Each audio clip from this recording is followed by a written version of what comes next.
ഈ അനുഗ്രഹീതമായിരിക്കുന്ന രാത്രിയിൽ മഹത്വപ്പെടുമാറാകട്ടെ. ദൈവവചനവുമായി ഇന്ന് രാത്രി നിങ്ങളുടെ മധ്യത്തിൽ ആയിരിക്കത്തക്ക വിധം ദൈവമൊരുക്കിയ വിലപ്പെട്ട അവസരത്തിനായി ഞാൻ കർത്താവിന് മഹത്വം അർപ്പിക്കുകയും യേശുക്രിസ്തുവിനെ കുറിച്ചുള്ള ഒരു വിളംബരത്തിന്, തിരുവചനത്തിൽ നിന്നുള്ളൊരു പ്രഘോഷണത്തിന് ഇപ്രകാരം ഈ വേദിയിൽ അവസരമൊരുക്കിയ ഈ ആത്മീയ ശുശ്രൂഷയ്ക്ക് നേതൃത്വം നൽകുന്ന, വിശേഷിച്ച് മാറാനാഥ സഭാ പ്രവർത്തനങ്ങൾക്ക് ചുക്കാൻ പിടിച്ചുകൊണ്ട് ഇതിൻ്റെ പിൻപിൽ അധ്വാനിക്കുന്ന കർത്താവിൻ്റെ ദാസൻ, എനിക്ക് ഏറ്റവും പ്രിയപ്പെട്ട ജെക്സി പാസ്റ്റർ, ദീർഘവർഷങ്ങളുടെ മറക്കാൻ കഴിയാത്ത ഇഴയടുപ്പവും ആത്മബന്ധവും ദൈവഭൃത്യനുമായി ദൈവം നൽകിയിട്ടുണ്ട്. ഒരിക്കൽ കൂടെ ഈ വേദിയിൽ ഞങ്ങൾക്കൊന്നിച്ചായിരിക്കാൻ സർവകൃപാലുവായ കർത്താവ് സാവകാശം നൽകിയതിൽ ഞാൻ ദൈവത്തിന് മഹത്വം അർപ്പിക്കുകയും ആയുസ്സോടെ ആരോഗ്യത്തോടെ ഈ ശുശ്രൂഷകളെ മുൻപോട്ട് നയിപ്പാൻ തൻ്റെ ദാസൻ്റെ കരങ്ങൾക്ക് ദൈവം വീണ്ടും കരുത്തു പകരട്ടെ എന്ന് പ്രത്യേകം പ്രാർത്ഥിക്കുകയും ചെയ്യുന്നു. അടിസ്ഥാനമിട്ടവൻ ദൈവമാണെങ്കിൽ പണി പൂർത്തിയാക്കാതെ പിൻവലിക്കാത്ത ഒരു കരം നമ്മുടെ പിൻപിലുണ്ട് എന്ന് വിശ്വസിക്കുന്ന ദൈവമക്കൾ കരങ്ങളൊന്ന് ഉയർത്തി കർത്താവിന് സ്തോത്രം ചെയ്താട്ടെ. വളരെ ദർശനത്തോടുകൂടെ കർത്തൃദാസൻ ആരംഭിച്ച ഈ ആത്മീയ പ്രവർത്തനങ്ങൾ എത്രത്തോളം ശക്തമാണ്. ഒരുമിച്ച് ദിവസങ്ങൾ പിന്നിട്ട ആത്മീയ ശുശ്രൂഷകളിൽ തൻ്റെ പ്രവർത്തന മേഖലയിലൊക്കെ ആയിരിക്കാൻ ഇടയായ പൂർവ്വകാല ബന്ധങ്ങളെ പുറകോട്ട് തിരിഞ്ഞോർത്ത് ഞാൻ ദൈവത്തെ മഹത്വപ്പെടുത്തുകയാണ്. ഈ ആത്മീയ ശുശ്രൂഷയ്ക്ക് അധ്യക്ഷം വഹിക്കുന്ന കർത്താവിൻ്റെ ദാസൻ പാസ്റ്റർ റോജി, സഹപ്രവർത്തകരായ കർത്തൃദാസന്മാർ, പ്രാർത്ഥനാപൂർവം ഇവിടെ കടന്നു വന്നിരിക്കുന്ന ദൈവമക്കൾ, നാം ഇന്ന് എത്ര പേര് ഇവിടെ കടന്നു വന്നിരിക്കുന്നു എന്നതല്ല, ഇന്ന് രാത്രി ഈ വചനം എവിടെയൊക്കെ പ്രതിധ്വനിക്കുന്നുണ്ടോ അവിടെയെല്ലാം ആത്മാക്കളുടെ വിടുതലായി തീരേണ്ടതിന് ആത്മനിയോഗം പ്രാപിച്ച ദൈവമക്കൾ ശക്തമായി പ്രാർത്ഥിക്കാൻ തയ്യാറാകണം. ഞാൻ ഇന്നേക്ക് ചില വർഷങ്ങൾക്ക് പുറകിൽ പെരുമ്പട്ടിക്ക് സമീപം ഒരു സ്ഥലത്ത്, ഇവിടെ അടുത്ത് പെരുമ്പട്ടിക്ക് സമീപം ഒരു സ്ഥലത്ത് സുവിശേഷ യോഗം കഴിഞ്ഞ് ഭക്ഷണം കഴിച്ചുകൊണ്ടിരിക്കുന്ന സമയത്ത് എനിക്ക് ഭക്ഷണം വിളമ്പി തന്ന ഒരു മധ്യവയസ്കനായ ആളിനോട് പറഞ്ഞു, പാസ്റ്റർ പ്രസംഗത്തിലാണ് ഞാൻ രക്ഷിക്കപ്പെട്ടെ. ഞാൻ അദ്ദേഹത്തോട് തൻ്റെ അനുഭവം ഒന്ന് പറയാമോ എന്ന് ചോദിച്ചപ്പോൾ അദ്ദേഹം പറഞ്ഞു, പെരുമ്പട്ടി വനത്തിൽ നിന്ന് തടി മോഷ്ടിച്ചതിൻ്റെ പേരിൽ പോലീസും വനപാലകരും തന്നെ അന്വേഷിക്കുന്നതിനാൽ അവിടെയുള്ള ഒരു സെമിട്രിയുടെ സെല്ലിനകത്ത് സ്ലാബ് സ്വന്തം കൈകൊണ്ട് മാറ്റിയിട്ട് അതിനകത്ത് ഇറങ്ങിയിരുന്ന് സ്തോത്രം പോലീസിനെയും വനപാലകരെയും ഭയപ്പെട്ടിരിക്കുന്ന ഒരു സന്ദർഭം. രാത്രിയാണ്. തൊട്ടപ്പുറത്തൊരു വീടിൻ്റെ മുറ്റത്ത് കോരിച്ചൊരിയുന്ന മഴയത്ത് സുവിശേഷ പ്രസംഗം നടക്കുകയാണ്. ക്രൂശിൻ്റെ വചനം അവിടെ സംസാരിച്ചു കൊണ്ടിരിക്കുന്ന സമയം ആ കുഴിക്കകത്ത് കുത്തിയിരിക്കുന്ന ഞാൻ രണ്ട് കൈകളും ഉയർത്തിക്കൊണ്ട് ഇങ്ങനെ പ്രാർത്ഥിച്ചു, യേശുവേ, എൻ്റെ വിഷയത്തിൽ അവിടുന്ന് ഇടപെടണം, എൻ്റെ ജീവിതത്തെ അവിടുന്ന് കൈയേൽക്കണം. അന്ന് കുഴിക്കകത്തിരുന്ന് പ്രാർത്ഥിച്ച പ്രാർത്ഥന കർത്താവ് കേട്ടു. എന്നെ ദൈവം വിടുവിച്ചു. അടുത്ത ദിവസങ്ങളിൽ ഇവിടെയുള്ള സഭയിൽ ഞാൻ ദൈവത്തെ ആരാധിക്കാൻ ചേർന്നു. ഞങ്ങൾ കുടുംബമായി ഇവിടെ കൂടി കർത്താവിനെ മഹത്വപ്പെടുത്തിക്കൊണ്ടിരിക്കുന്നു. ഞാൻ പറഞ്ഞു വന്നതിൻ്റെ സാരം, യോഗത്തിൽ പെരുമഴ ഉയരുന്നതിനാൽ ആളെണ്ണം കുറവായിരുന്നു. എന്നാൽ ഉച്ചഭാഷണിയുടെ ശബ്ദപരിധിക്കുള്ളിൽ ഒരു മനുഷ്യൻ ശവക്കുഴിക്കകത്തിരുന്നത് കേട്ടുകൊണ്ടിരിക്കുകയായിരുന്നു എന്ന് ഞങ്ങൾ അന്നേരം അറിഞ്ഞില്ല. ദശകങ്ങൾ പിന്നിട്ട് കഴിഞ്ഞപ്പോഴാണ് മനസ്സിലായത് ആ മനുഷ്യൻ്റെ വിടുതലിന് ആ വീട്ടുമുറ്റത്തെ വചന മുഖാന്തരമായെന്ന്. അങ്ങനെയാണെങ്കിൽ ഇന്ന് രാത്രി ഇത്രയും ദൈവമക്കൾ ഈ വചനം ഇവിടെ കേട്ടുകൊണ്ടിരിക്കുന്നെങ്കിലും ഈ സോഷ്യൽ മീഡിയ പ്ലാറ്റ്ഫോമിൽ ആരൊക്കെ ഈ വചനം കേൾക്കുന്നുണ്ടോ അവർക്കെല്ലാം ഇത് വിടുതലായി പരിണമിക്കേണ്ടതിന് ആത്മനിയോഗം പ്രാപിച്ച സകല ദൈവമക്കളും ആ വലതുകരം ഉയർത്തിപ്പിടിച്ച് ശക്തമായി ചില മിനിറ്റുകൾ ഒന്ന് ജാഗരിച്ച് പ്രാർത്ഥിക്കാൻ കഴിയുമോ? എല്ലാ പ്രിയപ്പെട്ടവരിൽ നിന്നും പ്രാർത്ഥനയുടെ ശബ്ദം ഉയരട്ടെ. എൻ്റെ പിൻപിൽ ഇരിക്കുന്ന കർത്തൃദാസന്മാരിൽ നിന്ന് പ്രാർത്ഥനയുടെ ശബ്ദം ഉയരട്ടെ. ഒരു വാ പോലും ഇതിനകത്ത് അടഞ്ഞിരിക്കരുത്. ഇരുട്ടിൻ്റെ ശക്തികൾ ബന്ധിച്ചൊതുക്കി നിത്യ നരകത്തിലേക്ക് വലിച്ചിഴച്ചുകൊണ്ടിരിക്കുന്ന ചില ആത്മാക്കൾ ഈ രാത്രി വചനത്തിൻ്റെ വ്യാപാര ശക്തിക്ക് മുൻപിൽ ബന്ധനമഴിച്ച് പുറത്തു വരേണ്ടതിന് എൻ്റെ മുൻപിലിരിക്കുന്ന ദൈവമക്കളുടെ അഭിഷിക്തമായ പ്രാർത്ഥന ദൈവസിംഹാസനത്തിങ്കിലേക്ക് അല തല്ലി ഉയരുന്ന രാത്രിയായി തീരുവാൻ കൃപയിൽ നിൽക്കുന്ന സകല ദൈവമക്കളും ശബ്ദം ഉയർത്തി അല്പ മിനിറ്റുകൾ അന്യഭാഷയിൽ പ്രാർത്ഥിക്കാൻ നിയോഗമുണ്ടെങ്കിൽ ഇരിക്കുന്ന ഇരിപ്പിൽ അന്യഭാഷയിൽ പ്രാർത്ഥിച്ചു തുടങ്ങിക്കാട്ടെ. കത്തി തൊടാതെ ശസ്ത്രക്രിയ നടത്തുന്ന യേശുവിൻ്റെ കരം ഇന്ന് രാത്രി ചില കുടുംബങ്ങളുടെ കടുങ്കെട്ടുകൾ അഴിച്ചു മാറ്റട്ടെ. പൈശാചിക ശക്തികൾ നിത്യ നരകത്തിലേക്ക് ആഴത്തിൽ ബന്ധിച്ചു വലിച്ചിഴച്ചുകൊണ്ടിരിക്കുന്ന ചില സാത്താന്യ സ്വാധീന വലയങ്ങൾ ഇന്ന് രാത്രി യേശുവിൻ്റെ നാമത്തിൽ അഴിഞ്ഞു മാറട്ടെ.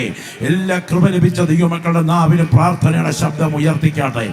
സ്വർഗത്തിലും ഭൂമിക്കും നാഥനായ നസ്രയനായ യേശുവിൻ്റെ അധികാരമുള്ള നാമത്തിൽ പാമ്പുകളെയും തേളുകളെയും ശത്രുവിൻ്റെ സകല ബലത്തെയും ചവിട്ടുവാൻ ഞാൻ നിങ്ങൾക്ക് അധികാരം തരുന്നുവെന്ന് അരുളി ചെയ്തവൻ്റെ നാമത്തിൽ വാഴ്ചകളെയും അധികാരങ്ങളെയും ആയുധവർഗം വയ്പ്പിച്ച് അവയെ കാൽവറിയിൽ പരാജയപ്പെടുത്തിയവൻ്റെ നാമത്തിൽ സിംഹത്തിന്മേലും അണലിമേലും ചവിട്ടി ബാലസിംഹത്തെയും പെരുമ്പാമ്പിനെയും മെതിച്ചു കളയുന്നവൻ്റെ നാമത്തിൽ തീയിൽ ചുള്ളി കത്തുന്നത് പോലെയും തീ കൊണ്ട് വെള്ളം തിളയ്ക്കുന്നത് പോലെയും സ്വർഗം കീറി ഇറങ്ങി വരുന്ന ദൈവപുത്രന്റെ കരത്താൽ അടയാളത്തോട് കൂടിയ ഒരു ദൈവപ്രവൃത്തി, അടയാളത്തോട് കൂടിയ ഒരു ദൈവപ്രവൃത്തി, അടയാളത്തോട് കൂടിയ ഒരു ദൈവപ്രവൃത്തി ഈ ഗ്രൗണ്ടിൽ സംഭവിക്കേണ്ടതിന് ഈ യോഗത്തെ ഇന്ന് രാത്രി ഞങ്ങൾ പ്രാർത്ഥിച്ച് തേജസ്സിന്റെ അദൃശ്യ കരങ്ങളിൽ കൈമാറുകയാണ്. കർത്താവിന്റെ കരം ചില വ്യക്തികളെ വിടുവിപ്പാൻ തുടങ്ങുന്നത് കൊണ്ട് സ്തോത്രം. ദൈവപ്രവൃത്തി വ്യാപരിപ്പാൻ തുടങ്ങുന്നതുകൊണ്ട് സ്തോത്രം. യേശുവിൻ നാമത്തിൽ തന്നെ ആ കരങ്ങളിൽ വേദപുസ്തകം ഒന്ന് ഉയർത്തിപ്പിടിച്ച് ദൈവത്തെ മഹത്വപ്പെടുത്താമോ? ആ പുസ്തകം കരങ്ങളിൽ എല്ലാ ദൈവമക്കളും ഒന്ന് ഉയർത്തിപ്പിടിക്കാമോ? പുസ്തകം ദൈവസനെ ഉയർത്തിപ്പിടിക്കാമോ?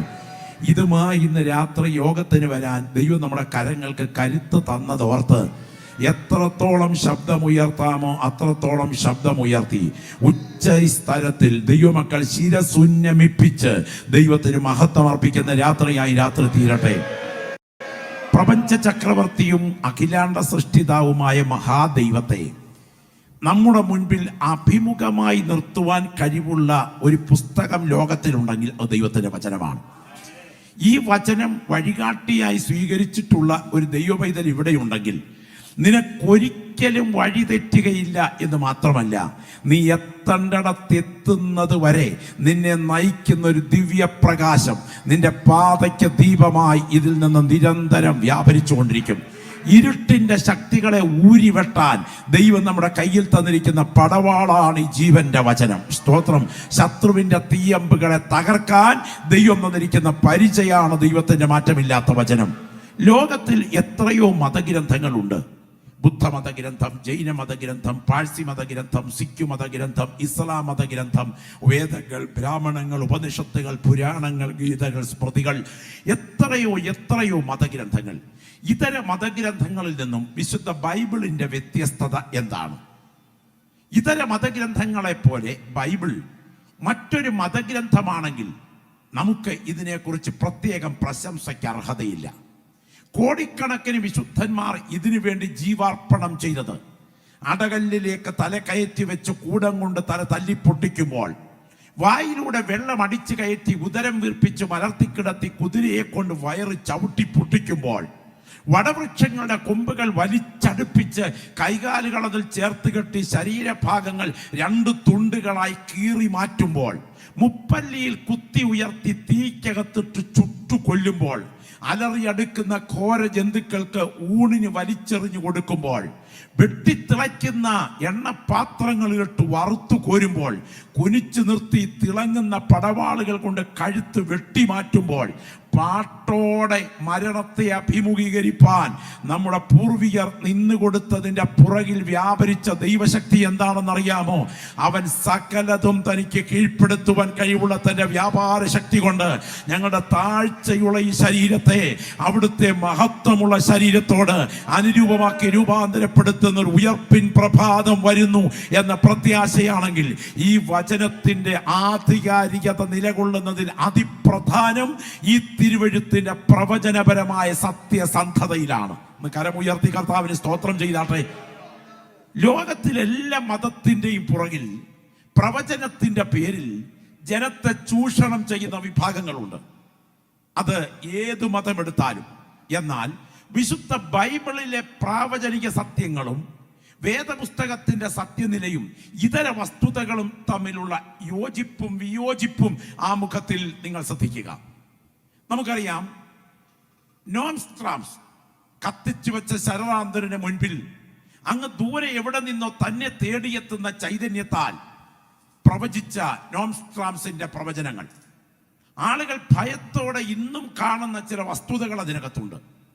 ഇന്ത്യയിൽ മതത്തിന്റെ പേരിൽ രക്തച്ചൊരിച്ചിൽ നടക്കുമെന്ന്, മധ്യപൂർവ്വ പ്രദേശം കക്ക വിറ്റും മീൻ പിടിച്ചും ജീവിച്ച മധ്യപൂർവ്വ പ്രദേശത്തെ ആളുകൾ എണ്ണക്കൊഴുപ്പിൽ കൊതിച്ചുയരുമെന്ന്, അടുത്ത മഹായുദ്ധം ഒരു ന്യൂക്ലിയർ ദുരന്തം ആയിരിക്കുമെന്ന്, ഇന്ദിരാഗാന്ധി അംഗരക്ഷകരുടെ വെടിയേറ്റ് വീഴുമെന്ന്, രാജീവ് ഗാന്ധി ചിതറിത്തെറിക്കുമെന്ന്, എന്തിന് മുല്ലപ്പെരിയാർ ഡാം തകരുമെന്ന് ഒക്കെ അദ്ദേഹം പ്രവചിച്ചിട്ടുണ്ട് എന്ന് അദ്ദേഹത്തിന്റെ അനുയായികൾ പറയുന്നു.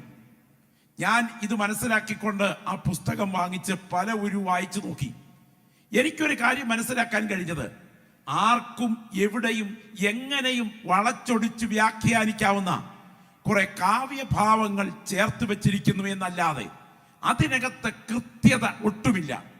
ഒരു പ്രവചനമാകണമെങ്കിൽ അത് നിറവേറുന്നതിന് മുൻപ് പ്രഖ്യാപിക്കപ്പെട്ടവയും നിറവേറലിനും പ്രഖ്യാപനത്തിനുമിടയിൽ കൃത്യമായ ഇടവേളയുള്ളതും, പ്രഖ്യാപനം വിശദാംശങ്ങൾ പ്രദാനം ചെയ്യുന്നതും, പ്രഖ്യാപിച്ച വ്യക്തിക്ക് നിറവേറൽ കൈകടത്തലില്ലാത്തതും, പ്രവചനം നിറവേറേണ്ട സമയം വരുമ്പോൾ എല്ലാ കാര്യത്തിലും എല്ലാ വശത്തും കൃത്യമായി നിറവേറുന്നതുമാകണം. അല്ലാത്തതൊക്കെ ഭാവനയും സങ്കല്പവുമാണ്. എന്നാൽ അങ്ങനെ ചരിത്രത്തിൽ നിറവേറ്റപ്പെട്ട ഒരു പ്രവചന പുരുഷനെ ലോകം കണ്ടിട്ടുണ്ടെങ്കിൽ അത് രക്ഷകനായ നമ്മുടെ വീണ്ടെടുപ്പുകാരനാണ്. അവരിലാണ് മുഴുവൻ പ്രവചനങ്ങൾ കേന്ദ്രീകരിക്കപ്പെട്ടിരിക്കുന്നത്. ഞാനങ്ങ് റാന്നിയിൽ ജനിച്ചതും നിങ്ങളൊക്കെ തിരുവല്ലയിലും പരിസരങ്ങളിലും ജനിച്ചതും ഒന്നും ആരും പ്രവചിച്ചിട്ടൊന്നുമല്ല. എന്നാൽ നമ്മുടെ കർത്താവ് ജനിച്ചതും വളർന്നതും മരിച്ചതും ഉയർത്തതും വന്നതുപോലെ വന്നതല്ല, പ്രവചിച്ചതുപോലെ വന്നതാണ്. ഒന്ന് കരമുയർത്തി കർത്താവിന് സ്തോത്രം ചെയ്യാമോ? ഞാനിവിടെ നിന്ന് ഇന്ന് രാത്രി ഒരു പ്രവചനം പറയുന്നു എന്ന് വിചാരിക്കുക. സ്തോത്രം. പ്രവചനം തുടങ്ങാൻ പോകുകയാണ്. നാളെ തിരുവല്ലായിൽ ഭൂകമ്പമുണ്ടാകും. നടക്കുമോ? നിങ്ങൾ മരച്ച പോലെ ഇരിക്കുന്നത് പോലെ എനിക്ക് തോന്നി. എന്നെ അന്യഭാഷയുടെ അകമ്പടി ഇല്ലാത്തത് കൊണ്ടാണോ? ഏത് പ്രവചനത്തിനും രണ്ട് സാധ്യതകളുണ്ട്. ഒന്നുകിൽ നടക്കും, അല്ലെങ്കിൽ നടക്കില്ല. ഞാൻ ആ പ്രവചനത്തോട് നാളെ തിരുവല്ലയിൽ ഭൂകമ്പമുണ്ടാകും എന്ന് പ്രവചിച്ച ഉദാഹരണം പറയുകയാണ്. പ്രവചനത്തോട് ഒരു വിശദാംശം കൂട്ടുകയാണ്. വിശദാംശം ശ്രദ്ധിക്കുക. നാളെ രാവിലെ 5 മണിക്ക് തിരുവല്ലയിൽ ഭൂകമ്പമുണ്ടാകും. അതിന് സാധ്യതയുണ്ടോ? അതിനും 2-1 സാധ്യതയുണ്ട്. ഒന്നുകിൽ നടക്കും, അല്ലെങ്കിൽ നടക്കില്ല. വീണ്ടും ഞാൻ വിശദാംശം വർദ്ധിപ്പിക്കുന്നു. നാളെ രാവിലെ 5 മണിക്ക് തിരുവല്ലയിൽ ഭൂകമ്പത്തോടുകൂടി കൊടുങ്കാറ്റുമുണ്ടാകും. അതിന് സാധ്യതയുണ്ടോ? അതിനും 2-1 സാധ്യതയുണ്ട്. അങ്ങനെയാണെങ്കിൽ ഭൂകമ്പത്തിന് 2-1 സാധ്യത, 5 മണിക്ക് 2-1 സാധ്യത, കൊടുങ്കാറ്റിന് 2-1 സാധ്യത. ചോദ്യം, വിശദാംശങ്ങൾ വർദ്ധിപ്പിച്ചാൽ സാധ്യത കൂടുമോ സാധ്യത കുറയുമോ? ഓർക്കുക, വിശദാംശം കൂട്ടിയാൽ സാധ്യത കുറയും. 2-1 ഈ നിലയിൽ വിശദാംശം കൂട്ടിയാൽ സാധ്യതകൾ കുത്തനെ താഴേക്ക് കുറയും. അങ്ങനെയാണെങ്കിൽ ഗതസമനയിലെ ശീതള ഛായയിൽ വെച്ച് ദുഷ്ടശിഷ്യനായ യൂദയുടെ ആലിംഗന വിഷം ഏറ്റുവാങ്ങിയത് മുതൽ കാൽവറി ക്രൂശിൽ സ്വന്തം തോളിന്മേൽ തല ചായ്ച്ച് പ്രാണനെ കർത്തൃസന്നിധിയിൽ കൈമാറുന്നത് വരെ 24 മണിക്കൂർ കൊണ്ട് എൻ്റെ യേശുവിൽ മാത്രം നിറവേറേണ്ട 25 പ്രവചനങ്ങൾ വള്ളിപ്പുള്ളി വിസർഗം മാറാതെ ഈ തിരുവഴുത്തിൽ നിറവേറിയെങ്കിൽ അവൻ മേഘാരൂഢനായി മടങ്ങി വരുമെന്നും അവന്റെ വചനത്തിന്റെ യാഥാർത്ഥ്യവും നിറവേറാതിരിക്കുമോ? കൃപ പ്രാപിച്ച ദൈവമക്കൾ ഇന്ന് രാത്രി ഉറപ്പായി പറയുന്നു, ഈ വചനം അക്ഷരികമായി നിറവേറും. ആ ബോധ്യമുള്ള ദൈവമക്കൾ കരമൊന്ന് ഉയർത്തിപ്പിടിച്ച് ഈ വചനത്തിന്റെ സത്യസന്ധത ഓർത്ത് ഇരിക്കുന്ന ഇരിപ്പിൽ ശബ്ദം ഉയർത്തി കർത്തൃസനൊന്ന് ആഘോഷിച്ചിട്ട് പറയണം, ഈ വചനം സങ്കല്പമല്ല, ഈ വചനം ഭാവനയല്ല, ഇത് യാഥാർത്ഥ്യമായി നിറവേറും. ആത്മാവിൽ ആരാധിക്കുന്ന ദൈവപൈതലേ, നിന്റെ കണ്ണുകൾ കൊണ്ട് തന്നെ നീ അത് കാണും. ഈ തലമുറയിൽ നമ്മുടെ കർത്താവ് മടങ്ങി വരുമെന്ന് അകത്തു ബോധ്യമുള്ള ദൈവമക്കളുടെ സ്തോത്രം കേട്ടാൽ അറിയാം, അവരുടെ ഇരിപ്പ് കണ്ടാൽ അറിയാം, അവരുടെ അകം കത്തുന്നത് കണ്ടാൽ അടുത്തിരിക്കുന്ന ആളിലേക്ക് വ്യാപരിക്കും. ഇന്ന് രാത്രി ഈ ഓഡിറ്റോറിയത്തിന് മീതെ ദൈവത്തിന്റെ തേജസ്സിന്റെ മേഘം ഒരു നിഴൽ പോലെ വ്യാപരിക്കുമ്പോൾ ഇതിനകത്ത് ഇരുട്ടിന്റെ ശക്തികൾ ബന്ധിച്ചൊതുക്കി നിത്യ നരകത്തിലേക്ക് വലിച്ചിഴച്ചിട്ടുള്ള ഒരാത്മാവുണ്ടെങ്കിൽ അവന്റെ ബന്ധനത്തെ അഴിച്ചുമാറ്റി യേശുവിന്റെ രക്തത്തിന്റെ ശക്തി ഇന്ന് രാത്രിയിലെ വ്യക്തികളെ വിടുവിക്കുന്ന രാത്രിയാകാൻ എന്റെ മുൻപിലിരിക്കുന്ന ദൈവമക്കൾ ആത്മാവിൽ പ്രാർത്ഥിക്കട്ടെ. സ്വർഗമതിൽമേൽ രാത്രി ഇറങ്ങി ഇടപെടുന്ന രാത്രിയാണ്. അതെ, വിശുദ്ധ ബൈബിൾ എന്തിന് യുഗത്തിന്റെ സന്ധിയിൽ നടക്കേണ്ട നിരവധി പ്രവചനങ്ങൾ കൃത്യമായി നിറവേറ്റാൻ കാത്തുകിടക്കുന്ന ഈ വിശുദ്ധ ബൈബിൾ, ഇതിലെ ഏറെ ഗൗരവമേറിയ ഒരു വേദഭാഗം നിങ്ങളുടെ സ്മൃതിപഥത്തിലേക്ക്, നിങ്ങളുടെ ചിന്താധാരയിലേക്ക് ഇന്ന് രാത്രി കൊണ്ടുവരാനായി താല്പര്യപ്പെടുകയാണ്. ധന്യനായ പൗലോസ് തെസ്സലോനിക്കർക്ക് എഴുതിയ 2-ാം ലേഖനം 1-ാം അധ്യായത്തിന്റെ 10-ാം വാക്യം നമുക്കെല്ലാവർക്കും പ്രാർത്ഥനാപൂർവ്വം ശ്രദ്ധിക്കാം. 2 തെസ്സലോനിക്കർ 1:10 വാക്യം വായിച്ചാൽ, സുവിശേഷം അനുസരിക്കാത്തവർ കർത്താവിന്റെ സന്നിധാനവും അവന്റെ വല്ലഭത്വത്തോടു കൂടിയ മഹത്വവും വിട്ടകന്ന് നിത്യനാശം എന്ന ശിക്ഷാവിധി അനുഭവിക്കും. എല്ലാ പ്രിയപ്പെട്ടവരും നിങ്ങളുടെ ശ്രദ്ധ ആ വേദഭാഗത്തിലേക്ക് കേന്ദ്രീകരിക്കപ്പെടണം. സുവിശേഷം അനുസരിക്കാത്തവർ, തിരുവെഴുത്ത് പറയുന്നു, കർത്താവിന്റെ സന്നിധാനവും അവന്റെ വല്ലഭത്വത്തോടു കൂടിയ മഹത്വവും വിട്ടകന്ന് നിത്യനാശം എന്ന ശിക്ഷാവിധി അനുഭവിക്കും. കരങ്ങളൊന്ന് ഉയർത്തി കർത്താവിന് സ്തോത്രം ചെയ്താട്ടെ. തികച്ചും ഏകാഗ്രതയോടെ, വളരെ പ്രാർത്ഥനയോടെ അല്പ മിനിറ്റുകൾ ഈ വചനം ധ്യാനിക്കുമ്പോൾ നിത്യനാശം എന്ന ശിക്ഷാവിധി എന്ന വിഷയം നാം ഒന്ന് ചിന്തിക്കാൻ തുടങ്ങുകയാണ്. വിശുദ്ധ ബൈബിൾ കർത്താവിനെ മടങ്ങിവരവിനെ കേന്ദ്രീകരിച്ച് പറയുന്ന ഏറ്റവും പ്രധാനപ്പെട്ട ഭാഗങ്ങൾ ഉൾക്കൊള്ളുന്ന ഭാഗമാണ് തെസ്സലോനിക്ക ലേഖനം. മത്തായി 24, മർക്കോസ് 13, ലൂക്കോസ് 21, 1-2 തെസ്സലോനിക്കർ, 1 കൊരിന്ത്യർ 15, വെളിപ്പാട് പുസ്തകം ഇവയെടുത്താൽ ആധികാരികമായി യേശുക്രിസ്തുവിന്റെ പുനരാഗമനവും അനുബന്ധ സംഭവങ്ങളും ഈ ഭാഗങ്ങൾ വിശകലനം ചെയ്തു തരികയാണ്. ഇതിൽ മനുഷ്യകുലത്തിന്റെ അന്തിമ ഡെസ്റ്റിനി, ദൈവസന്നിധിയിൽ നിന്നുള്ള അവസാനത്തെ വിധിസ്ഥലം, അതിനെക്കുറിച്ച് വിശകലനം ചെയ്തുകൊണ്ട് എന്താണ് മനുഷ്യകുലം അഭിമുഖീകരിക്കാൻ തുടങ്ങുന്ന അതിഗുരുതരമായ അവസാനത്തെ അധ്യായം എന്നത് പരിശുദ്ധാത്മാവ് രേഖപ്പെടുത്തിയിരിക്കുകയാണ്. സുവിശേഷത്തോടുള്ള പ്രതികരണം വ്യക്തികളെ എത്തിക്കാൻ തുടങ്ങുന്ന അവസാന ഘട്ടം എവിടെയായിരിക്കും? ആ വചനം ഒന്നുകൂടെ നമുക്ക് ഒന്നിച്ചൊന്ന് വായിക്കണം. സൂചിക്കുഴയിൽ നൂല് കയറ്റുമ്പോൾ നമ്മുടെ തയ്യക്കാർക്കൊരു ഏകാഗ്രതയില്ലേ? ഇതുപോലെ ഇന്ന് രാത്രി ഇവിടെ ഇരിക്കുന്ന സകല ദൈവമക്കളുടെയും മനസ്സ് ഈ വചനത്തിന്റെ മുൻപിൽ കൃത്യമായി ഏകാഗ്രമായിരിക്കട്ടെ. നിങ്ങൾ ആരും ഈ രാത്രി ചിരിച്ചെഴുന്നേൽക്കണം എന്ന് ഞാൻ ലവലേശം ആഗ്രഹിക്കുന്നില്ല. നിങ്ങൾ ഇന്ന് രാത്രി കരഞ്ഞെഴുന്നേൽക്കണം എന്ന് ഇന്ന് രാത്രി ഞാൻ ആത്മാർത്ഥമായിട്ട് ആഗ്രഹിക്കുകയാണ്. ഇതൊരു കലാപരിപാടി അല്ല എന്ന് എന്റെ സദസാധ്യം മനസ്സിലാകട്ടെ. ആത്മീയ ലോകം ആത്മീയ ശുശ്രൂഷയെ ഇന്ന് കലാപരിപാടിയാക്കിയിരിക്കുകയാണ്. നമുക്കറിയാം, ഒരു കലാപരിപാടി അവതരിപ്പിച്ചാൽ സദസ് ശരിക്ക് ചിരിക്കും എന്ന് മാത്രമല്ല, ഗാഠനിദ്രയ്ക്കകത്തു പോലും ഓർത്തോർത്ത് സ്വപ്നം കണ്ട് ചിരിക്കത്തക്ക വിധത്തിൽ ചിരിമരുന്ന് ഉപയോഗിക്കാൻ പ്രാപ്തിയുള്ള പ്രഭാഷകന്മാർ ആത്മീയ ലോകത്തിലുണ്ട്.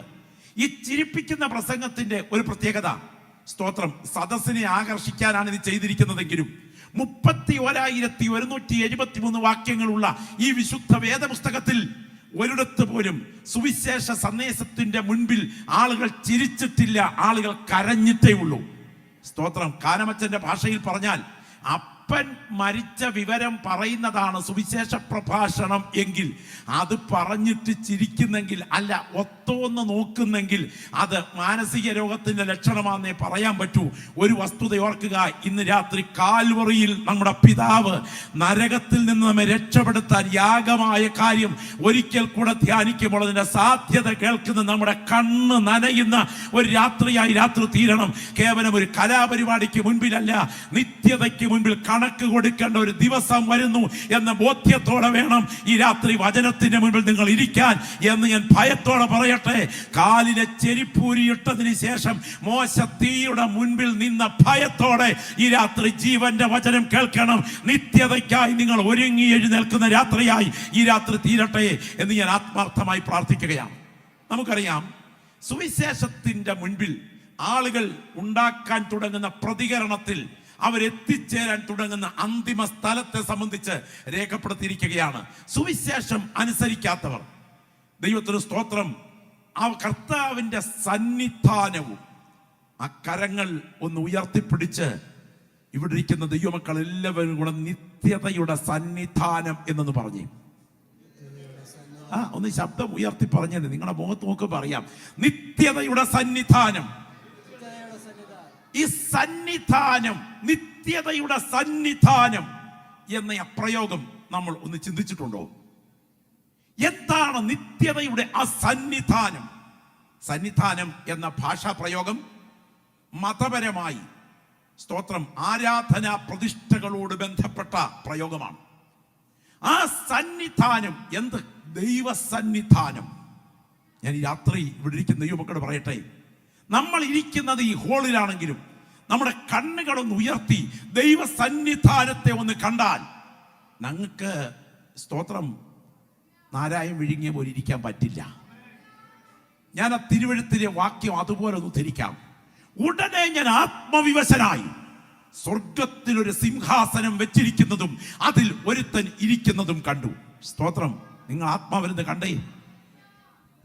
ആ സിംഹാസനസ്ഥനായ മഹാദൈവത്തിന്റെ ആ സിംഹാസനം വെച്ചിരിക്കുന്നതും അതിൽ ഒരുത്തൻ ഇരിക്കുന്നതും കണ്ടു. ഇരിക്കുന്നവൻ കാഴ്ചയ്ക്ക് സൂര്യകാന്തത്തിനും പത്മരാഗത്തിനും സദൃശൻ. സൂര്യകാന്ത പത്മരാഗ രത്നരൂപ തുല്യനായ ഒരു പുരുഷ രൂപം ആ സിംഹാസനത്തിൽ അങ്ങനെ ഉപവിഷ്ടനായിരിക്കുകയാണ്. നിങ്ങൾ ആത്മാവിൽ കാണാൻ കഴിയണം. അവന്റെ തലയ്ക്ക് മീതെ മരതകത്തിന് തുല്യമായ ഒരു പച്ച വില്ല് ജ്വലിച്ച് കത്തുകയാണ്. മരതകരത്ന പ്രഭയുടെ ഒരു ജ്വാല അവന്റെ തലയ്ക്ക് മുകളിൽ പരിവൃതാകൃതിയിൽ അങ്ങനെ വെട്ടിത്തിളങ്ങി നിൽക്കുകയാണ്. അവന്റെ സിംഹാസനത്തിന്റെ മുൻപിൽ നിന്ന് മിന്നലും നാദവും ഇടിമുഴക്കവും പുറപ്പെടുകയാണ്. ആ സിംഹാസനത്തിന് ചുറ്റും പരിവൃതമായി 24 സിംഹാസനങ്ങൾ നിലകൊള്ളുകയാണ്. വെള്ളയുടുപ്പ് ധരിച്ച തലയിൽ പൊൻകിരീടം വഹിച്ച 24 മൂപ്പന്മാർ സിംഹാസനത്തിന് ചുറ്റിലും അങ്ങനെ നിലകൊള്ളുകയാണ്. സിംഹാസനത്തെ ചുറ്റിച്ചുഴന്ന് വിചിത്രമായ 4 ജീവികൾ ദൈവത്തിന്റെ തേജസ്സിൽ നിറഞ്ഞതിന്റെ മുൻപിൽ നിൽക്കുകയാണ്. ഒന്നാം ജീവി സിംഹത്തിന് സദൃശ്യം, രണ്ടാം ജീവി കാളയ്ക്ക് സദൃശ്യം, മറ്റൊരു ജീവി മനുഷ്യമുഖമുള്ളത്, അടുത്തത് പറക്കുന്ന കഴുകന് സദൃശ്യം. 4 ജീവികളും ഇരിക്കുന്നവനും ഇരുന്നവനും വരുന്നവനുമായി സർവശക്തിയുള്ള കർത്താവ് പരിശുദ്ധൻ പരിശുദ്ധൻ എന്ന് രാപ്പകൽ ഭേദമെന്നെ പറഞ്ഞുകൊണ്ടിരിക്കുകയാണ്. ഈ സിംഹാസനത്തിൽ ഇരിക്കുന്ന ആരെന്നറിയാമോ? മറ്റാരുമല്ല, നമ്മുടെ അപ്പച്ചനാണ് ആ സിംഹാസനത്തിൽ ഇരിക്കുന്നത്. എൻ്റെ അപ്പനാണ് അവിടെ ഇരിക്കുന്നതെങ്കിൽ എൻ്റെ അപ്പച്ചൻ അറിയാതെ ഒന്നും സംഭവിക്കയില്ല എന്ന് വിശ്വസിക്കുന്ന ദൈവമക്കൾ ഇന്ന് രാത്രി പറയണം. ഈ രാത്രി യേശുവിന്റെ രക്തത്താൽ കഴുകൽ പ്രാപിച്ച ദൈവപൈതലേ, നിനക്കെതിരെ കഴുകുമരം തീർത്ത് അതിന്റെ ഡേറ്റും നിശ്ചയിച്ച് അതിനെ കുരുക്കും പ്ലാൻ ചെയ്തിട്ടാണ് ഹാമാൻ എത്തിച്ചേർന്നിരിക്കുന്നതെങ്കിലും എൻ്റെ അപ്പച്ചനാണ് സിംഹാസനത്തിൽ ഇരിക്കുന്നതെങ്കിൽ കഴുകുമരം തീർത്തോ. പക്ഷേ ഏത് കഴുത്ത് വേണം?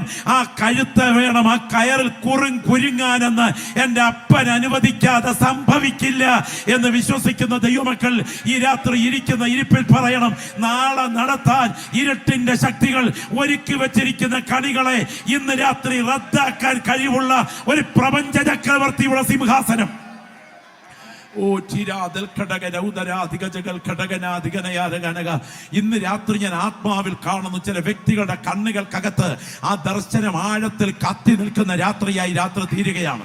നിന്റെ ശത്രു നിന്റെ മുൻപിൽ രംഗത്ത് വരുമ്പോൾ, നിന്റെ മിത്രം നിനക്ക് അനുകൂലമായി നിൽക്കുമെന്ന് വിചാരിക്കുന്ന വേളയിൽ, നിന്റെ ശത്രുവിന്റെ മുൻപിൽ നിന്റെ മിത്രം നിന്നെ കൈയൊഴിയുമ്പോൾ, നിന്റെ തകർച്ച കാത്തു നിൽക്കുന്ന നിന്റെ മിത്രത്തിന്റെ കൺമുൻപിൽ നിന്നുകൊണ്ട് നിന്റെ ശത്രുവിനെ കൊണ്ട് നിനക്ക് അനുകൂലമായി നടപടിയെടുപ്പിക്കാൻ കഴിവുള്ള ഒരു സർവാധികാരിയാണ് ഇന്ന് രാത്രി നാം സ്തോത്രം പറഞ്ഞ് ആരാധിക്കുന്ന നമ്മുടെ ദൈവമെന്ന ബോധ്യമുള്ള ദൈവമക്കൾ.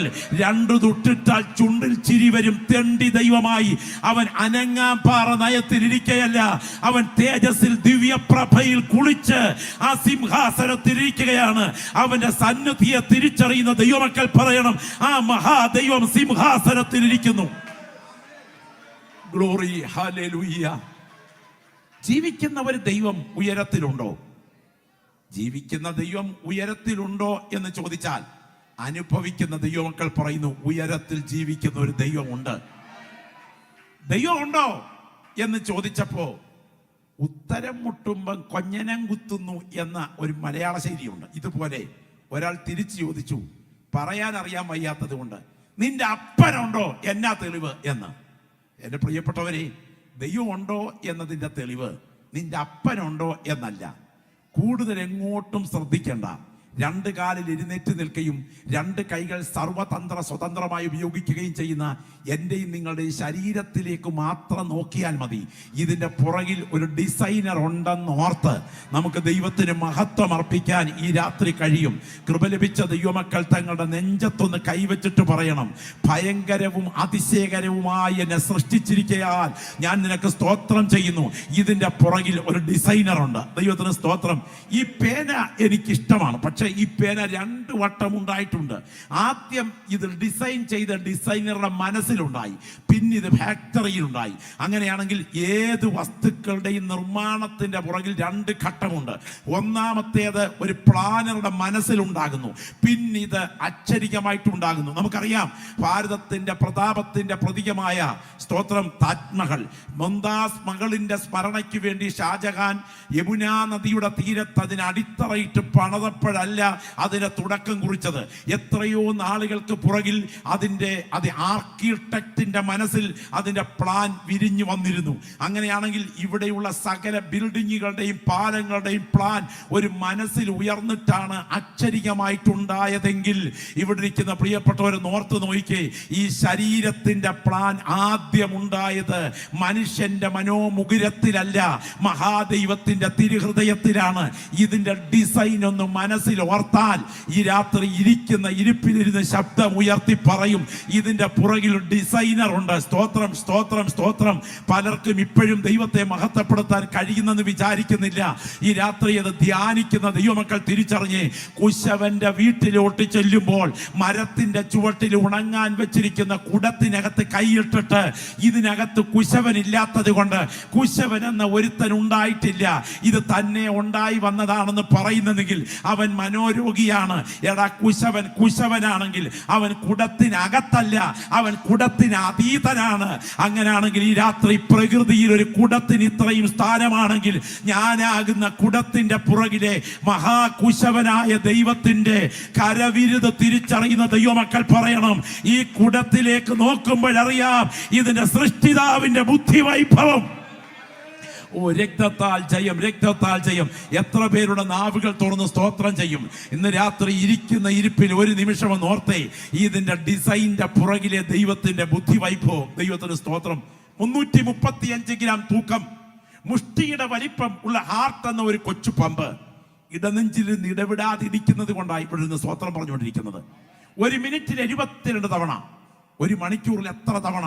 ഒരിടിപ്പിൽ 2.5 ഔൺസ് രക്തം, 25,000 കോടി നാഡീകോശങ്ങളും 15,000 ഇന്നർ ക്രോസ് കണക്ഷനുമുള്ള 1.5 കിലോ ഭാരമുള്ള തലച്ചോറെന്ന ചെറുലോകം മുതൽ കാൽപാദം വരെ സകല നേർവുകളിലൂടെയും ഈ പമ്പിങ് ഇങ്ങനെ ഓടി ഒഴുകിക്കൊണ്ടിരിക്കുമ്പോൾ കഴിഞ്ഞ രാത്രി എത്ര തവണ മിടിച്ചു? സ്തോത്രം. ഞാൻ ഗാഠമായി ഉറങ്ങിയപ്പോൾ എൻ്റെ നിലനിൽപ്പിന് വേണ്ടി ഇതിന്റെ ഇടനെഞ്ചിലെ ചലനം നിൽക്കാതെ തുടരുകയല്ലായിരുന്നോ? 70 വയസ്സ് പിന്നിട്ട് ഒരാൾ ഇതിനകത്തിരിപ്പുണ്ടെങ്കിൽ കാൽക്കുലേറ്റ് ചെയ്തു, ഇപ്പോൾ 250 കോടി തവണ ഇടിച്ചു കഴിഞ്ഞു. ഒരു വേള പണി മുടക്കിയിരുന്നെങ്കിൽ മൂക്കിൽ പഞ്ഞി വെച്ചടുത്ത മോർച്ചറി കിടത്തിയനെയും കൃപയാൽ കണ്ണിനെ കണ്ണുനീരിൽ നിന്നും കാലിനെ ഇടർച്ചയിൽ നിന്നും ജീവനെ മരണത്തിൽ നിന്നും സൂക്ഷിച്ച് ആരോഗ്യത്തോടെ ഈ കൺവെൻഷൻ എത്തിച്ചത് നിന്റെ കഴിവ് കൊണ്ടല്ല, ദൈവത്തിന്റെ കൃപ കൊണ്ടാണ് എന്ന് തിരിച്ചറിയുന്ന ഒരു ദൈവപൈതൽ ഇതിനകത്തുണ്ടെങ്കിൽ ലജ്ജ കൂടാതെ വാ തുറന്ന് ആ കരങ്ങൾ ഉയർത്തിപ്പിടിച്ച് ശബ്ദം ഉയർത്തി പറയണം, എൻ്റെ ശരീരത്തിന്റെ പുറകിലെ ഡിസൈനിന്റെ പുറകിൽ ഞാൻ സേവിക്കുന്ന ദൈവത്തിന്റെ കരം ഞാൻ കാണുന്നു. എൻ്റെ പ്രിയപ്പെട്ടവര്, എത്ര ഭയങ്കരമാണ് ഈ ശരീരത്തിന്റെ സംവിധാനമല്ലേ. വാക്കുകളും ഞാൻ വിശകലനം ചെയ്യുന്നില്ല. തലമുടി വെട്ടിക്കാൻ ബാർബർ ഷോപ്പിൽ പോകും, പുരികം വെട്ടിക്കാൻ ബാർബർ ഷോപ്പിൽ പോകാറില്ല. എന്നാ കാര്യം? പുരികം വളരാറില്ല. സ്തോത്രം. ഓർക്കണം, തലമുടി വളരണം, പുരികം വളരരുത് എന്ന് മനസ്സിലാക്കി ഇതിനെ ഡിസൈൻ ചെയ്ത ഒരു ഡിസൈനർ ഇതിന്റെ പുറകിലില്ലേ? സ്തോത്രം. തലമുടി പോലെ പുരികം കൂടെ അങ്ങ് വളർന്നിറങ്ങുകയായിരുന്നെങ്കിൽ എന്തായിരുന്നേനേം ഗതി? ആരെങ്കിലും ഒരാൾ വീട്ടിലോട്ട് കയറി വരുമ്പോൾ ഇത് വെട്ടിക്കാൻ സമയം കൂടാതെ ഷട്ടർ പോലെ തൂങ്ങിക്കിടക്കുകയായിരുന്നെങ്കിൽ ഈ പുരികത്തലമുടിയെല്ലാം കൂടെ ചുറ്റിപ്പിടിച്ച് പൊക്കിപ്പിടിച്ച് വർത്താനം പറയേണ്ടി വന്നേനെയുമല്ലോ. അപ്പോൾ പുരികം വളരരുതെന്ന് ക്രമീകരിച്ചൊരു പരമബുദ്ധിയല്ലേ ഇതിനെ ഡിസൈൻ ചെയ്തത്? എല്ലാ ഫാക്ടറിയുടെ പോക്കോളിൽ സാധാരണ മുകളിലോട്ടായിരിക്കുന്നത്. മൂക്കിനെ കാർബൺ ഡൈ ഓക്സൈഡിനെ പുറത്തേക്ക് തള്ളിക്കുന്ന മൂക്കിനെ മാത്രം കൊടയോടെ കീഴോട്ട് വെച്ചത് എന്താ? ഒരു വേള തലമുടിക്കിടെ കൂടെ പൈപ്പ് പോലെ മുകളിലോട്ട് ഇരുന്നിരുന്നെങ്കിൽ ഒരു പെരുമഴയത്ത് കൊടയില്ലാതെ ഇറങ്ങിപ്പോയാൽ വെള്ളം എങ്ങോട്ട് ഇറങ്ങുമായിരുന്നു? എൻ്റെ ദൈവമേ, തൻ്റെ സൃഷ്ടി വൈഭവം ഓർത്താൽ ദൈവത്തെ മഹത്വപ്പെടുത്താതിരിക്കാൻ പറ്റുമോ? ജീവൻ പ്രാപിച്ച ദൈവപൈതലേ, നിന്റെ ശരീരത്തിന്റെ ആന്തരിക ഘടനകൾക്കകത്ത് പല വ്യതിയാനങ്ങൾ ഉണ്ടായിട്ടും മരണദൂതന്റെ കരം നിന്റെ മേൽ പിടിമുറുക്കാൻ അനുവദിക്കാതെ ഇന്ന് രാത്രിയും വൈദ്യശാസ്ത്രം പറഞ്ഞ ദിവസങ്ങളെ പിന്നിട്ട് ആരോഗ്യത്തോടെ ഇവിടെ കൊണ്ടുവന്നത് നിന്റെ കഴിവ് കൊണ്ടല്ല, എൻ്റെ ദൈവത്തിന്റെ കൃപ കൊണ്ടാണ് എന്ന് തിരിച്ചറിയുന്ന ദൈവമക്കൾ ലജ്ജ കൂടാതെ വിളിച്ചു പറയണം, ഇതിന്റെ പുറകിൽ ഒരു ഡിസൈനർ ഉണ്ട്. ഞാൻ ഓർക്കുകയാണ്, മൂക്ക്, നാസാരന്ധ്രം, ഗന്ധമറിയുന്ന സംവിധാനം വായയുടെ തൊട്ടു മുകളിൽ കൊണ്ട് സെറ്റ് ചെയ്തതിന്റെ പുറകിലെ ബുദ്ധിവൈഭവം എന്താ? അന്നനാളത്തിലേക്കുള്ള എൻട്രൻസ് വായുടെ തൊട്ടടുത്ത് തന്നെ മൂക്ക്. ഞാൻ ചോദിക്കട്ടെ, ഒരു വേള മൂക്ക് വായയുടെ അടുക്കൽ അല്ലായിരുന്നെങ്കിൽ എന്തായിരുന്നേനും ഗതി? മഹാഗതികേടായേന്. ഒരു വളിച്ച ബോണ്ട കഴിക്കാൻ കിട്ടി, നേരെ വായോടടുപ്പിക്കുമ്പം മൂക്ക് എൻട്രൻസിൽ നിന്ന് പറയും, അരുത്, കയറ്റിവിടരുത്, അപകടമാണ്. അങ്ങനെയാണെങ്കിൽ ഇത് ഡിസൈൻ ചെയ്ത പരമബുദ്ധിയെ ഇന്ന് രാത്രി ഇരിക്കുന്ന ഇരിപ്പിലൊന്ന് ഓർത്താൽ നിങ്ങൾക്ക് ഹിമാലയ പർവ്വതത്തിൽ മുനി ഇരിക്കുന്നത് പോലെ ഇരിക്കാൻ പറ്റില്ല. ശബ്ദം ഉയർത്തി വിളിച്ചു പറയും, ഇതിന്റെ പുറകിൽ ഒരു സൃഷ്ടിതാവുണ്ട്. ആ സൃഷ്ടിതാവിന്റെ സാന്നിധ്യം തിരിച്ചറിയുന്ന ദൈവമക്കൾ മഹാദൈവത്തിന്റെ തിരുസാന്നിധ്യത്തെ അറിഞ്ഞിട്ട് പറയണം, അവിടുത്തേക്കൊരു സന്നിധാനമുണ്ട്. എന്റെ പ്രിയരെ, ആ ദൈവ സന്നിധാനത്തിന്റെ മുൻപിൽ ഒരു അന്തിമ വിധി ദിനം വരുന്നു. സ്തോത്രം. ആ സന്നിധാനത്തിൽ നിന്ന് ആളുകൾ നിഷ്കരുണം കൈവിടപ്പെട്ടു പോകുന്ന ഒരു കരുത്തേറിയ വിധി ദിനം കേട്ടോ.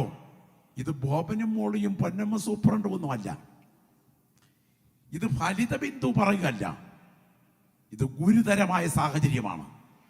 വിശുദ്ധ ബൈബിൾ ഉറപ്പിച്ചു പറയുന്നു, അന്തിമ വിധി എന്ന ഒരു രംഗമുണ്ട്.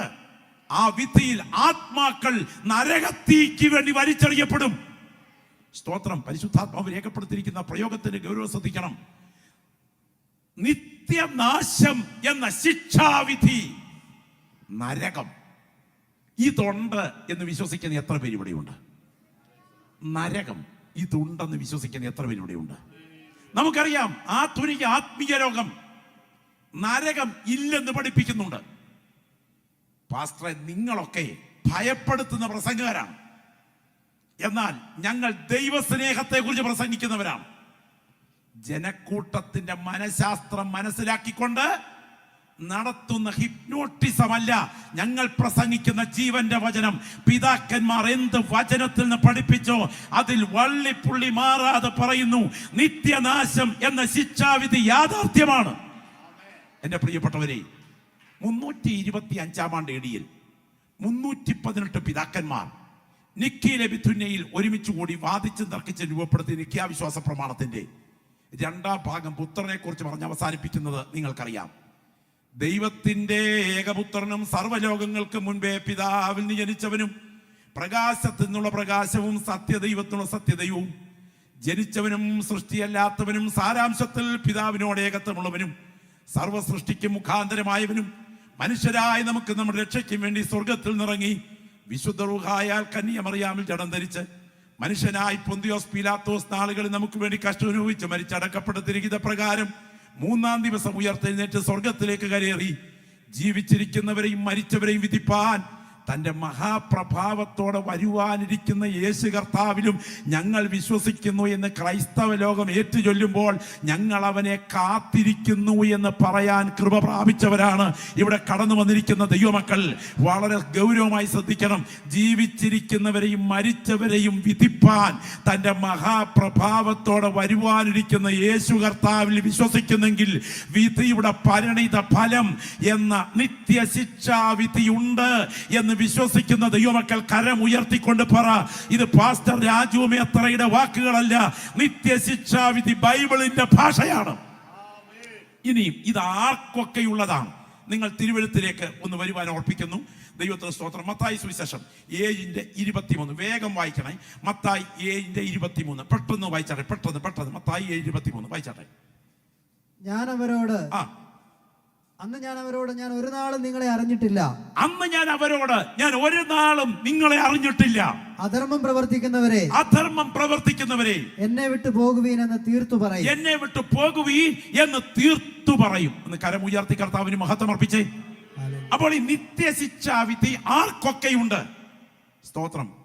ഒറ്റ വാക്കിൽ പറയാം, സാധാരണക്കാരേക്കാൾ കൃപയിൽ നിൽക്കുന്നവർ എന്ന് അഭിമാനിക്കുന്നവർക്കുണ്ട്. ദൈവത്തിന് സ്തോത്രം. ശരിക്കും പറഞ്ഞാൽ ഞെട്ടിപ്പിക്കുന്ന സത്യമാണിത്. അന്തിമ വിധി ദിനം കൈവിടപ്പെട്ടു പോകാൻ തുടങ്ങുന്ന ഒരുപറ്റം ആളുകളുടെ അവകാശവാദങ്ങൾ അവതരിപ്പിക്കപ്പെടുകയാണ്. യേശുക്രിസ്തുവിന്റെ ഗിരിപ്രഭാഷണം എന്നറിയപ്പെടുന്ന ദൈവരാജ്യത്തിന്റെ മാഗ്ന കാർട്ടയുടെ ഏറ്റവും ശ്രദ്ധേയമായ ഭാഗമാണ്. അന്തിമ വിധി ദിനത്തിൽ കർത്താവിന്റെ അടുക്കലേക്ക് എത്തിച്ചേരുന്ന പ്രതികളിൽ ഒരുപറ്റം ആളുകളെ കുറിച്ച് കർത്താവ് പറയുകയാണ്, കർത്താവേ, നിന്റെ നാമത്തിൽ ഞങ്ങൾ ഭൂതങ്ങളെ പുറത്താക്കുകയും രോഗികളെ സൗഖ്യമാക്കുകയും വിവിധ വീര്യപ്രവർത്തികൾ ചെയ്തില്ലയോ എന്ന് ആ നാളിൽ പലരും എന്നോട് പറയും. അതിന്റെ അർത്ഥം, സ്തോത്രം, ഇത് നിങ്ങളുടെ കൂട്ടരല്ല, ഇത് ഞങ്ങളുടെ കൂട്ടരാണ്. എന്ന് കാര്യം ഉയർത്തി സ്തോത്രം പറഞ്ഞാട്ട്. ചിലരുടെ മുഖം നോക്കിയിട്ട് കാർമേഘം കയറി വരുന്നത് പോലെ തോന്നുന്നു. ദൈവത്തിന് സ്തോത്രം. ഇനിയും ഇത് ഞങ്ങളുടെ കൂട്ടത്തിൽ തന്നെ വചനപ്രഭാഷകരെക്കാൾ കൂടുതൽ കൃപാവരപ്രാപ്തരാണ്. സ്തോത്രം. ഇനിയും യേശുവിന്റെ മുൻപിൽ പറയുന്നത് നിങ്ങൾ ഓർക്കണം, സങ്കല്പമല്ല, സർവജ്ഞാനത്തിന്റെ കത്തിക്കാളുന്ന കൺമുനയുള്ളവന്റെ കൺമുൻപിൽ, അതും 10,000കണക്കിന് മീനോടുന്ന ഗലീലക്കടലിൽ ചതുരമപ്പണം കുടലിൽ കുരുങ്ങിയ മീന്റെ കഥയെ ഉള്ളറ കണ്ട യേശുവിന്റെ ദൃഷ്ടികൾക്ക് മുൻപിൽ, ശമരിയ സ്ത്രീയുടെ ജീവിത ചരിത്രം വായിച്ച യേശുവിന്റെ അഗ്നി ജ്വലിക്കുന്ന കണ്ണുകൾക്ക് മുൻപിൽ പറയുകയാണ്, ഞാൻ അങ്ങയുടെ നാമത്തിൽ ഭൂതങ്ങളെ പുറത്താക്കി രോഗികളെ സൗഖ്യമാക്കി വിവിധ വീര്യപ്രവർത്തികൾ ചെയ്തവരാണ് എന്ന് പറഞ്ഞാൽ, ഈ ഭൂമിയിലെ അവരുടെ ജനനമെന്ന 3 അക്ഷരത്തിനും മരണമെന്ന 3 അക്ഷരത്തിനുമിടയിലെ ജീവിതമെന്ന 3 അക്ഷരകാലത്തെ ദൗത്യകാലത്ത് ഇവർ ഈ പറഞ്ഞ ശുശ്രൂഷയുടെ പേരിൽ സദസ്സിൽ അറിയപ്പെട്ടവരാണ്. നിങ്ങൾ തിരിച്ചറിയണം. ഞാൻ ചോദിക്കുന്നു, രോഗികളെ സൗഖ്യമാക്കുക, ഭൂതങ്ങളെ പുറത്താക്കുക, വിവിധ വീര്യപ്രവർത്തികൾ ചെയ്യുക, ഈ 3 ശുശ്രൂഷകൾ ഇവിടെ ജീവിച്ചിരുന്ന കാലത്ത് യേശുവിന്റെ നാമത്തിൽ ചെയ്ത ആളുകളെ സമൂഹം എങ്ങനെ അറിയും? ഞാൻ പറയാം, ഒരു സെക്കൻഡ് ഇരിക്കാൻ നേരമില്ലാത്ത മാധ്യമങ്ങൾ കൊട്ടിഘോഷിച്ച അസാധാരണ ആത്മീയ ശുശ്രൂഷയുടെ അത്ഭുത ഉപകരണങ്ങളാണവർ. പക്ഷെ യേശുവിന്റെ മറുപടി ശ്രദ്ധിക്കണം, ഞാൻ നിങ്ങളെ അറിഞ്ഞിട്ടില്ല. അറിയുന്നില്ല എന്നായിരുന്നെങ്കിൽ ഇപ്പോഴത്തെ രംഗമായിരുന്നു പറയാം. എന്നാൽ ഇങ്ങനെ ഒരു സന്താനം ഒരു മാതാപിതാക്കൾക്ക് ജനിച്ചു വളർന്ന് ബൈബിൾ കോളേജിൽ പഠിച്ച് BD-യും DD-യും എടുത്ത് വേദിയിൽ തിളങ്ങി സദസ്സിനെ ഇളക്കി മറിച്ച് അത്ഭുത രോഗശാന്തി ചെയ്ത കാര്യം യേശുവിന് അറിയത്തേയില്ല. എന്റെ ചോദ്യം, യേശുവിന് ഒരിക്കലും അറിയാൻ കഴിയാത്ത ആളുകൾ യേശുവിന്റെ പേരിൽ അത്ഭുതം ചെയ്യുമോ? ഒരു വസ്തുത ഓർക്കുക, പരസ്യ ജീവിതത്തിന്റെ മാന്യതയേക്കാൾ രഹസ്യ ജീവിതത്തിന്റെ വിശുദ്ധി ശ്രദ്ധിക്കുന്ന യേശുവിന്റെ കണ്ണുകൾക്ക് മുൻപിൽ ഇവർ കൈവിടപ്പെട്ടു പോകാൻ തുടങ്ങുകയാണ്. ഹോ, ഈ രാത്രി അതിന് ഗൗരവം ദൈവമക്കൾ ശ്രദ്ധിക്കണം. അങ്ങനെയാണെങ്കിൽ ആർക്കൊക്കെ ഇതുണ്ട് നിത്യനാശമെന്ന ശിക്ഷാവിധി വേദിയിൽ ദൈവത്താൽ ഉപയോഗിക്കപ്പെട്ടു എന്ന അവകാശവാദം ചെയ്യുന്ന ആളുകൾ, ഇനിയും തിരുവെഴുത്ത് പറയുന്ന മത്തായി സുവിശേഷം 25-51 വാക്യത്തിലേക്ക് നിങ്ങൾ വേഗം ഒന്ന് വരണം. ഇതിന്റെ നേച്ചർ ഒന്ന് ഗ്രഹിക്കാനാണ്. മത്തായി 25-51 വായിച്ചാട്ടെ. മത്തായി 25-51 വേഗം.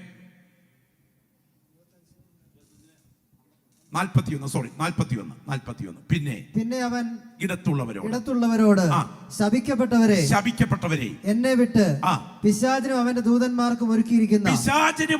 ദൂതന്മാർക്കും ഒരുക്കിയിരിക്കുന്ന നിത്യാഗ്നിയിലേക്ക് പോകുവീൻ. അങ്ങനെയാണെങ്കിൽ ഈ നിത്യാഗ്നി മനുഷ്യകുലത്തിന് വേണ്ടി ഒരുക്കിയതല്ല, ഇത് പിശാചിനും അവന്റെ ദൂതന്മാർക്കും ഒരുക്കിയിരിക്കുന്നതാണ്. നിങ്ങൾ ശ്രദ്ധിക്കണം, ഈ നിത്യാഗ്നി പിശാചിനും അവന്റെ ദൂതന്മാർക്കും ഒരുക്കിയിരിക്കുന്നതാണ്. ചോദ്യം, അപ്പോൾ നരകം ഒരുക്കപ്പെട്ടതാണോ? അതെ, നരകം ഒരുക്കപ്പെട്ടതാണ്. ഞാൻ നിങ്ങൾക്ക് സ്ഥലം ഒരുക്കാൻ പോകുന്നു. ഞാൻ പോയി സ്ഥലം ഒരുക്കിയാൽ ഞാൻ ഇരിക്കുന്ന ഇടത്ത് നിങ്ങളും ഇരിക്കേണ്ടതിന് പിന്നെയും വന്ന് നിങ്ങളെ എൻ്റെ അടുക്കൽ ചേർത്തുകൊള്ളും എന്നാണ് യേശുവിൻ്റെ രക്തത്താൽ കഴുകൽ പ്രാപിച്ച തൻ്റെ മക്കൾക്കുള്ള വാഗ്ദത്തമെങ്കിൽ നമുക്ക് വേണ്ടി ഒരുക്കിയിരിക്കുന്ന ആ സ്വർഗീയ മഹത്വത്തെ ആത്മാവിൽ കണ്ടുകൊണ്ട് ഇന്ന് രാത്രി കരങ്ങളൊന്ന് ഉയർത്തി ദൈവത്തിന് മഹത്വം അർപ്പിക്കാമോ? 1200 നാഴിക നീളവും 1200 നാഴിക വീതിയും 1200 നാഴിക ഉയരവുമുള്ള സമചതുര ഘനവടിവമായ കുഞ്ഞാടിന്റെ കാന്തയായ മണവാട്ടി പാർക്കാൻ മണവാളൻ ഒരുക്കിയിരിക്കുന്ന ആ പുത്തനാം യെരൂശലേമിന്റെ ദർശനം ഇരിക്കുന്ന ഇരിപ്പിലൊന്ന് ആത്മാവിൽ കണ്ടാൽ നമുക്ക് കൈകെട്ടിയിരിക്കാൻ കഴിയില്ല. അത് മുത്തുമയമായി വിളങ്ങും പട്ടണമാണത്. പുത്തൻ യെരൂശലേം പുരം തത്ര ശോഭിതം, വീതി സ്വച്ഛ സ്ഫടിക തുല്യ തങ്ക നിർമ്മിതമാം പട്ടണം. അതിന്റെ ഭംഗി വർണ്ണ്യമല്ലഹോ. പ്രാർത്ഥിക്കുന്ന ദൈവപൈതലേ, നമുക്ക് വേണ്ടി നമ്മുടെ കർത്താവ് ഒരുക്കുന്ന നിത്യവീടിനെ കുറിച്ച് ഓർത്താൽ നമുക്ക് ഈ രാത്രി മൗനമാകാൻ പറ്റില്ല. അത്ര മഹത്തായതാണ് പ്രാർത്ഥിക്കുന്ന എനിക്കും നിനക്കും വേണ്ടി സ്വർഗം ഒരുക്കിയിരിക്കുന്നത്. എന്നാൽ ബൈബിൾ പറയുന്നു, ആകയാൽ ഭീരുക്കൾ, അവിശ്വാസികൾ, അറയ്ക്കപ്പെട്ടവർ, ബിംബാരാധികൾ, ഫോഷ്കു പറയുന്നവർ, ഫോഷ്കിൽ പ്രിയപ്പെടുന്ന ഏവർക്കും ഉള്ള ഓഹരി തീയും ഗന്ധകവും കത്തുന്ന പൊയ്യത്രേ. അങ്ങനാണെങ്കിൽ നിത്യ നരകം എന്നത് യാഥാർത്ഥ്യമാണ്. ഇത് സങ്കല്പമല്ല. സ്നേഹസമ്പന്നനായ ദൈവം മനുഷ്യന്റെ ആത്മാക്കളെ നരകത്തിന് കൈവിടുമോ? ബൈബിൾ ഉറപ്പിച്ചു പറയുന്നു, സ്വർഗം ഒരുക്കപ്പെട്ടതുപോലെ തന്നെ നരകം ഒരുക്കപ്പെട്ടിരിക്കുന്നു. ഒരു വസ്തുത തിരിച്ചറിയുക, മുൻപിൽ കിടന്ന് പിടയ്ക്കുന്ന എര മീന്റെ ചെകിളയിൽ കയറി കോർക്കുന്നത് വരെ മുൻപിൽ കിടക്കുന്ന എര നിനക്ക് സുഖകരമായിരിക്കും കണ്ണിന്. പക്ഷേ അത് ചെകിളയിൽ കയറി കോർത്ത് കഴിയുമ്പോഴേ ഇതിന്റെ ഗുരുതരാവസ്ഥ നിനക്ക് മനസ്സിലാകൂ. നിന്നെ പിടിച്ചൊതുക്കി നിത്യ നരകത്തിലേക്ക് വലിച്ചിഴയ്ക്കുന്ന പൈശാചിക ശക്തികളെ ഇന്ന് രാത്രി കുടഞ്ഞു കളഞ്ഞ് നിത്യതയ്ക്കായി വിടുവിക്കപ്പെടാൻ സ്വർഗം നിന്നെ വിളിക്കുമ്പോൾ അതിൽ നിന്ന് ഒഴിഞ്ഞു മാറാനാണ് ആഗ്രഹിക്കുന്നതെങ്കിൽ അടുത്ത ചില ദിവസങ്ങൾക്കുള്ളിൽ പിടിമുറുകും. എന്നാൽ നിത്യതയ്ക്കായി ഒരുക്കപ്പെട്ട ദൈവമക്കൾ ഈ രാത്രി ഉണർന്ന് പ്രാർത്ഥിക്കണം. അതിൽ നിന്ന് ചില ആത്മാക്കൾ വിടുവിക്കപ്പെട്ടേ പറ്റുകയുള്ളൂ. ഇത് ആർക്കു വേണ്ടി ഒരുക്കിയതാണ്?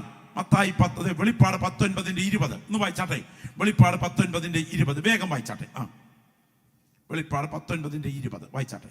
മൃഗത്തെയും അതിന്റെ മുൻപാകെ താൻ ചെയ്ത അടയാളങ്ങളാൽ മനുഷ്യനെ ചതിച്ച് മൃഗത്തിന്റെ മുദ്ര ഏൽപ്പിക്കുകയും അതിന്റെ പ്രതിമയെ നമസ്കരിപ്പിക്കുകയും ചെയ്ത കള്ളപ്രവാചകനെയും പിടിച്ചുകെട്ടി ഇരുവരെയും ഗന്ധകം കത്തുന്ന തീപ്പൊയ്കയിൽ ജീവനോടെ തള്ളിക്കളഞ്ഞു. അങ്ങനെയാണെങ്കിൽ ഇത് സാത്താനും അവന്റെ കിങ്കരന്മാർക്കും ഒരുക്കപ്പെട്ടതാണ്. കൃപയാൽ എന്റെ ദൈവം എന്നെ ഇതിൽ നിന്ന് വിടുവിച്ചു എന്ന് ബോധ്യമുള്ള ദൈവമക്കൾ കരങ്ങളൊന്ന് ഉയർത്തിപ്പറ. ഈ നിത്യ നരകത്തിൽ നിന്ന് എന്നെ വിടുവിച്ച ദൈവകൃപയ്ക്കായി ഞാൻ തിരുമേനിക്ക് നന്ദി കരറ്റുകയാണ്. മത്തായി 25:46 വാക്യത്തിൽ ഇങ്ങനൊരു പ്രയോഗമുണ്ട്. ഇവർ നിത്യ ദണ്ഡനത്തിലേക്കും നീതിമാന്മാർ നിത്യ സന്തോഷത്തിലേക്കും പോകും. അങ്ങനെയാണെങ്കിൽ എനിക്ക് മുൻപിൽ ഒരുക്കപ്പെട്ടിരിക്കുന്നത് നിത്യ നരകമല്ല, നിത്യ ദണ്ഡനമല്ല, എനിക്ക് നിത്യ സന്തോഷമാണ് ഒരുക്കപ്പെട്ടിരിക്കുന്നത് എന്ന് ബോധ്യമുള്ള ദൈവമക്കൾ കരമുയർത്തി പറയണം. എന്നെ കാത്തിരിക്കുന്ന നിത്യ നരകമല്ല. ദൈവത്തിന് സ്തോത്രം. കർത്താവിന്റെ വചനം പറയുന്നത് എന്താ? നരകമില്ല എന്നാണോ? സുഹൃത്തെ, ബൈബിൾ എന്താ പറയുന്നത്? മത്തായി സുവിശേഷം 25:41 പിന്നെ അവൻ ഇടത്തുള്ളവരോട് പിശാചിനും അവന്റെ ദൂതന്മാർക്കും ഒരുക്കിയിരിക്കുന്ന നിത്യാഗ്നിയിലേക്ക് പോകുവീൻ. അങ്ങനെയാണെങ്കിൽ നരകമില്ലെന്നോ? ദൈവത്തിന് സ്തോത്രം. അതേ പ്രിയരേ, അത് പുത്തനാം യെരൂശലേം സജ്ജമാക്കിയിരിക്കുന്നത് പോലെ നരകം സജ്ജമാക്കപ്പെട്ടിരിക്കുന്നു. ചോദ്യം, ഒരുക്കപ്പെട്ടിരിക്കുകയാണോ? അതെ. വായിക്കാം. യെശയ്യാ പ്രവചനം 30-ാം അധ്യായത്തിൽ നിന്നൊരു വേദഭാഗം 33-ാം വാക്യം വേഗം ഒന്ന് വായിച്ചാട്ടെ. യെശയ്യാ 30:33 പെട്ടെന്ന്. പണ്ട് തന്നെ ഒരു ദഹനസ്ഥലം ഒരുക്കിയിട്ടുണ്ടല്ലോ. വായിച്ചു. അത് രാജാവിനായിട്ട് ഒരുക്കിയിരിക്കുന്നു. അങ്ങനെയാണെങ്കിൽ ദഹനസ്ഥലം, നിത്യദണ്ഡനത്തിന്റെ സ്ഥലം, നരകസ്ഥലം, അഗ്നിഗന്ധക പൊയ്ക ഒരുക്കപ്പെട്ടിരിക്കുന്നു. ഞാൻ ചോദിക്കുന്നു, പൂജപ്പുര സെൻട്രൽ ജയിൽ ഒരുക്കിയതാരാണ്? തിഹാർ ജയിൽ ഒരുക്കിയതാരാണ്? വിയൂർ ജയിൽ ഒരുക്കിയതാരാണ്? അതൊരുക്കാൻ പണം ചിലവാക്കിയത് ഏത് ഖജനാവിൽ നിന്നാണ്?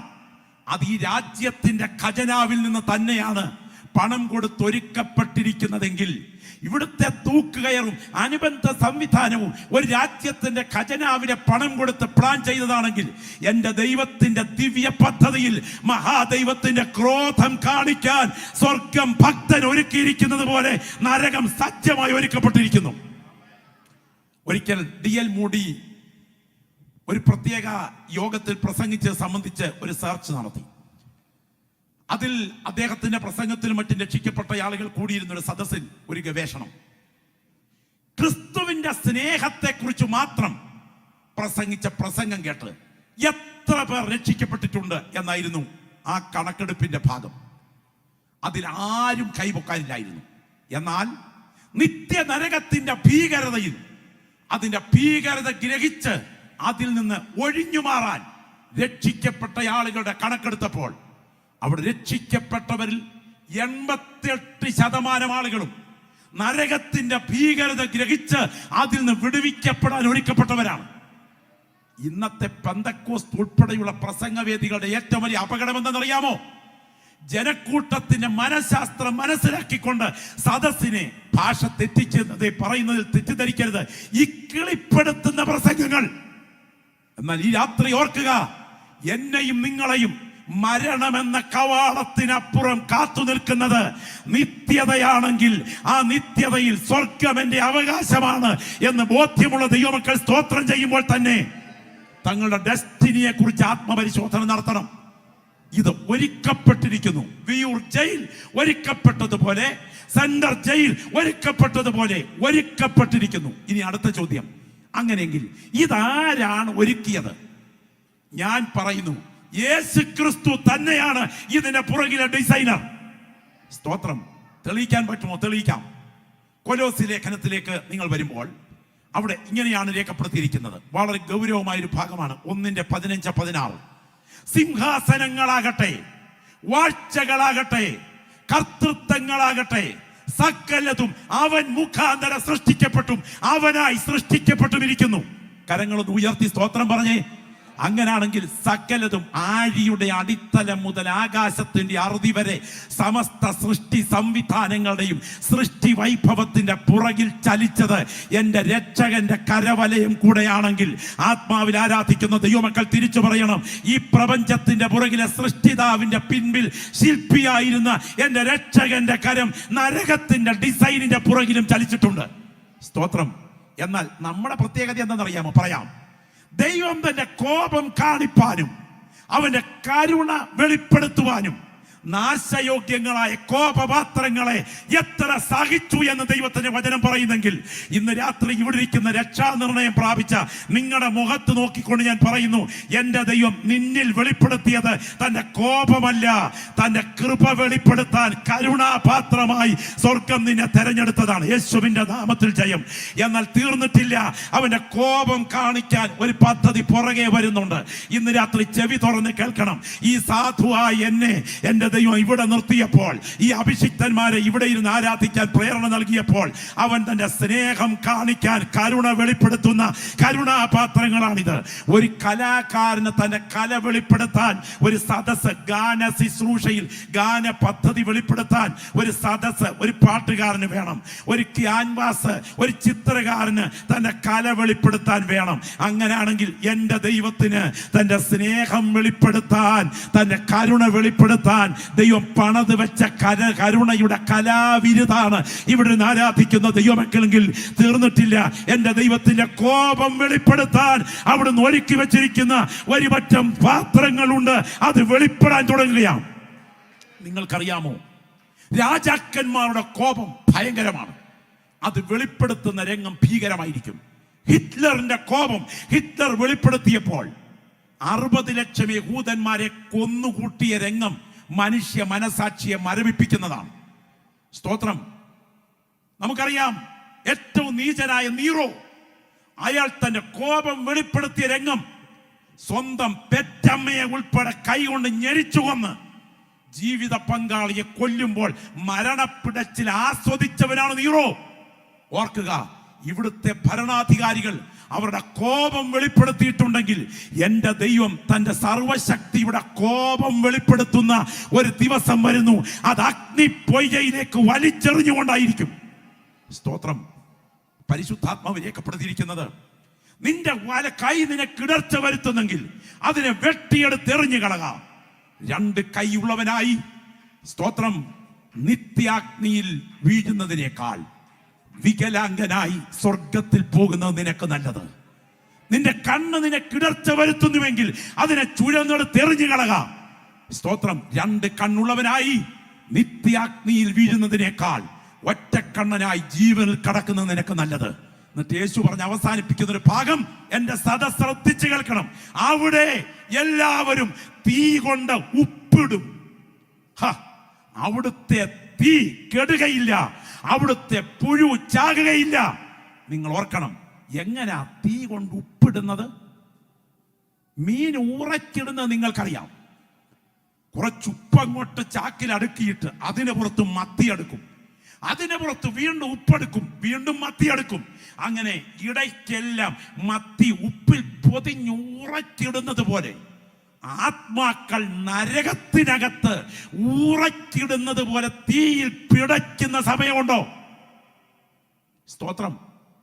കണ്ണുകൊണ്ട് കണ്ടറിയാം, ചെവി കൊണ്ട് കേട്ടറിയാം, മൂക്കുകൊണ്ട് മണത്തറിയാം, നാക്കുകൊണ്ട് രുചിച്ചറിയാം. എന്നാൽ മരണശേഷം പഞ്ചേന്ദ്രിയങ്ങൾ പ്രവർത്തന സജ്ജമായ ഒരു തുള്ളി വെള്ളത്തിനായി ദാഹിച്ച് പിടയുന്ന നരകം ഉണ്ട് എന്ന് യേശു പഠിപ്പിച്ചു. ഞാൻ ചോദിക്കട്ടെ, ധനവാന്റെ രംഗം നിങ്ങൾ ശ്രദ്ധിക്കുക. ഇന്ന് പ്രായം കൂടുമ്പോൾ കണ്ണിന് കാഴ്ച ബലഹീനമാകുന്നത് കൊണ്ട് കണ്ണാടി വെക്കും. പക്ഷേ കണ്ണിന്റെ കാഴ്ച ഒട്ടും ബലഹീനമാകാതെ നന്നായി തെളിഞ്ഞു കാണുന്ന ദിവസങ്ങൾ വരുന്നു നരകത്തിയിൽ. അതുകൊണ്ടാണ് അബ്രഹാമിന്റെ മടിയിലിരുന്ന് വിശ്രമിക്കുന്ന ലാസറിനെ ധനവാൻ നേരിട്ട് കണ്ടത്. അങ്ങനെയാണെങ്കിൽ കാഴ്ചശക്തിയുണ്ട്. അയ്യോ, ധനവാൻ പറയുകയാ, ലാസറിന്റെ വിരളിന്റെ അഗ്രം വെള്ളത്തിലൊന്ന് മുക്കിയാൽ നാക്കെ വെച്ച് തന്നാൽ നക്കി കുടിച്ചോളാമേ. അതിന്റെ അർത്ഥം ടേസ്റ്റ് അറിയാനുള്ള കഴിവ് അവിടെയും ഉണ്ട്. സ്തോത്രം. ഇനിയും സംസാരശേഷിയിൽ സഹോദരങ്ങളെ കുറിച്ചുള്ള കൃത്യ ഓർമ്മയെത്തുന്നു. അങ്ങനെയാണെങ്കിൽ ഓർമ്മ ശക്തി നഷ്ടപ്പെട്ടിട്ടില്ല. സ്തോത്രം. ഓർമ്മശക്തി പോകാത്ത, കാഴ്ച ശക്തി അസ്തമിക്കാത്ത, ശരീരത്തിന്റെ സ്മരണകൾ നിലനിൽക്കുന്ന ഒരു ദണ്ഡന സ്ഥലം. സ്തോത്രം.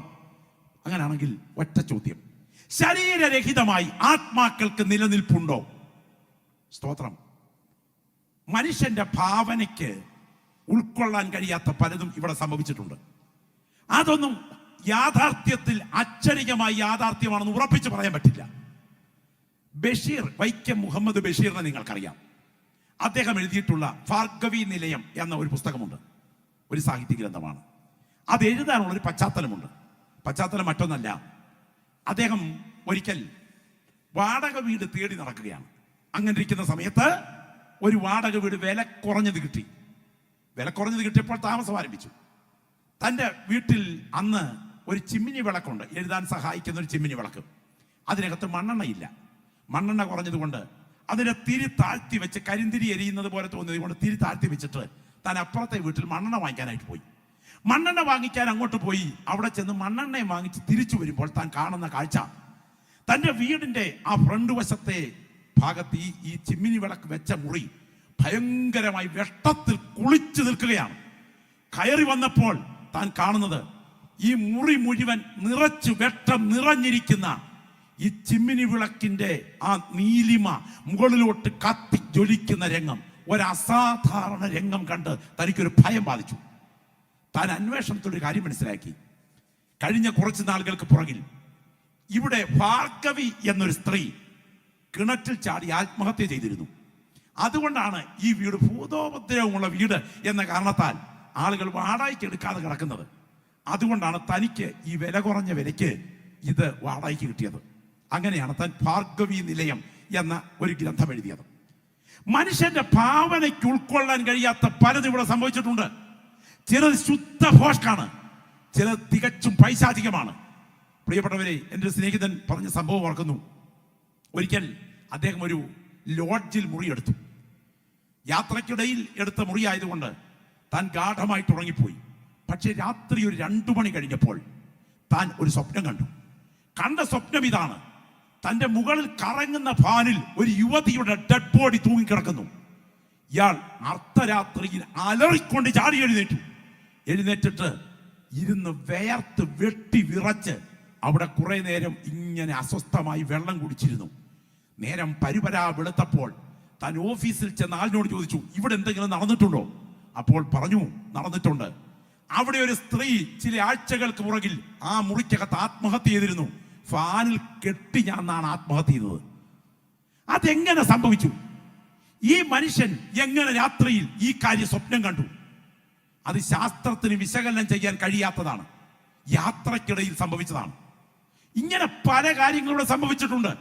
ശരീരരഹിതമായി ആളുകളിൽ സംഭവിക്കുന്ന ചില പ്രതിഭാസങ്ങൾ. ഒരിക്കൽ ഒരു പുരോഹിതൻ പറഞ്ഞ സാക്ഷ്യം ഓർക്കുന്നു. അദ്ദേഹം കോരിച്ചൊരിയുന്ന ഒരു മഴയത്ത് തന്റെ പാഴ്സണേജിൽ ഇരിക്കുകയാണ്. കോളിംഗ് ബെൽ നിർത്താതെ അടിക്കുന്നു. തുടർന്ന് പുറത്തേക്ക് ചെന്നപ്പോൾ ഒരു യുവതിയായ സ്ത്രീയാണ്. ആ പെൺകുട്ടി പറഞ്ഞു, എൻ്റെ പിതാവ് മരണത്തോടടുക്കുകയാണ്, അങ്ങൊന്ന് വരണം, പ്രാർത്ഥിക്കണം. അങ്ങനെ രണ്ടുപേരും കൂടെ ഒരുമിച്ച് ടൗണിലേക്ക് ചെന്ന് ബസ്സിൽ കയറി നേരെ ആ വീടിന്റെ മുറ്റത്തിറങ്ങി. വീടിന്റെ മുറ്റത്തിറങ്ങിയപ്പോൾ ഈ പെൺകുട്ടിയെ ശ്രദ്ധിക്കാതെ ഇദ്ദേഹം നേരെ വീടിന്റെ വാതിക്കൽ ചെന്ന് കോളിംഗ് ബെൽ അടിച്ചു. കോളിംഗ് ബെൽ അടിച്ച ഉടനെ വീട്ടുകാരി തല കാണിച്ചു. തല കാണിച്ചപ്പോൾ ചോദിച്ചു, അച്ഛൻ ഇപ്പൊ ഇവിടെ? പറഞ്ഞു, നിങ്ങളുടെ മകൾ എന്നെ വിളിച്ചുകൊണ്ട് വന്നു. ഞങ്ങൾക്ക് മകളോ? ഞങ്ങളുടെ ഒരു മകൾ ഉണ്ടായിരുന്നു, അവൾ ഒരു ആക്സിഡന്റിൽ മരിച്ചിട്ട് ഇത്ര വർഷമായല്ലോ. എന്തായാലും വരണം, എൻ്റെ ഭർത്താവ് മരണത്തോട് അടുക്കുകയാണ്. എന്തായാലും വേണ്ടില്ല. അകത്ത് കയറി പ്രാർത്ഥിച്ചതും ഈ മനുഷ്യന്റെ ജീവൻ പോയതും ഒരുപോലെയാണ്. ഈ വിശദീകരണങ്ങൾ തൊട്ട് ശേഷം മകളുടെ ഫോട്ടോ കാണിച്ചപ്പോൾ അതേ രൂപം തന്നെയാണ് താൻ കണ്ടത്. എന്തായാലും ഇതൊരു അത്ഭുത പ്രതിഭാസമാണ് എന്ന് ചിന്തിച്ച് താൻ തിരിച്ചു ചെന്ന് തന്റെ പാഴ്സണയിൽ നിന്നും ടൗണിലേക്ക് ഇറങ്ങിയ വഴിയിൽ വഴിവക്കിൽ ചെരുപ്പൂത്തികളായ ആളുകൾ ഇരുന്നവരോട് ചോദിച്ചു, ഞാൻ ഒരു പെൺകുട്ടിയോട് സംസാരിച്ചുകൊണ്ട് ഇതുവഴി പോകുന്നത് നിങ്ങൾ കണ്ടോ? അപ്പോൾ അവർ പറഞ്ഞു പോൽ, ഞങ്ങൾ കണ്ടു, നിങ്ങൾ ഒരു കൊട പിടിച്ച് ഒറ്റയ്ക്ക് പുറപുറത്തു കൊണ്ടുപോകുന്നത്. ഞങ്ങൾ അപ്പോൾ പറഞ്ഞു, ആരോടാ ഈ സംസാരിച്ചു കൊണ്ട് പോകുന്നതെന്ന്. ഇത്തരം പ്രതിഭാസങ്ങൾ ഇവിടെ ഉണ്ടായിട്ടുണ്ട്. എന്നാൽ അതൊന്നും വിശ്വസിക്കാവുന്ന തെളിവുകളല്ല. എന്നാൽ ഞാനൊരു വസ്തുത പറയട്ടെ, ഇതിൽ വിശ്വസിക്കാവുന്ന ഒരു വസ്തുതയുള്ളൂ, അതെന്റെ രക്ഷകൻ പറഞ്ഞ വാക്കുകളാണ്. ഒന്ന് കരമുയർത്തി കർത്താവിന് സ്തോത്രം ചെയ്താട്ടെ. എന്റെ യേശു പറഞ്ഞു, ഇതിങ്കൽ ആശ്ചര്യപ്പെടരുത്. കല്ലറകളിൽ ഉള്ളവരെല്ലാം അവന്റെ ശബ്ദം കേട്ട്, നന്മ ചെയ്തവർ ജീവനായും തിന്മ ചെയ്തവർ ന്യായവിധിക്കായും പുനരുത്ഥാനം ചെയ്യുന്ന നാഴിക വരുന്നു. ഈ ബോധ്യം അകത്ത് ഭരിക്കുന്ന ദൈവമക്കൾ, എനിക്ക് കർത്താവ് തന്ന നിത്യത എത്ര വലുതാണ് എന്ന് വിശ്വസിക്കുന്നുണ്ടെങ്കിൽ ആ വലതുകരങ്ങളൊന്ന് ഉയർത്തിപ്പിടിച്ചേ, വലതുകരമൊന്ന് ഉയർത്തിപ്പിടിച്ചേ, ശബ്ദം ഉയർത്തിയൊന്ന് ഹല്ലേലൂയ പറഞ്ഞേ.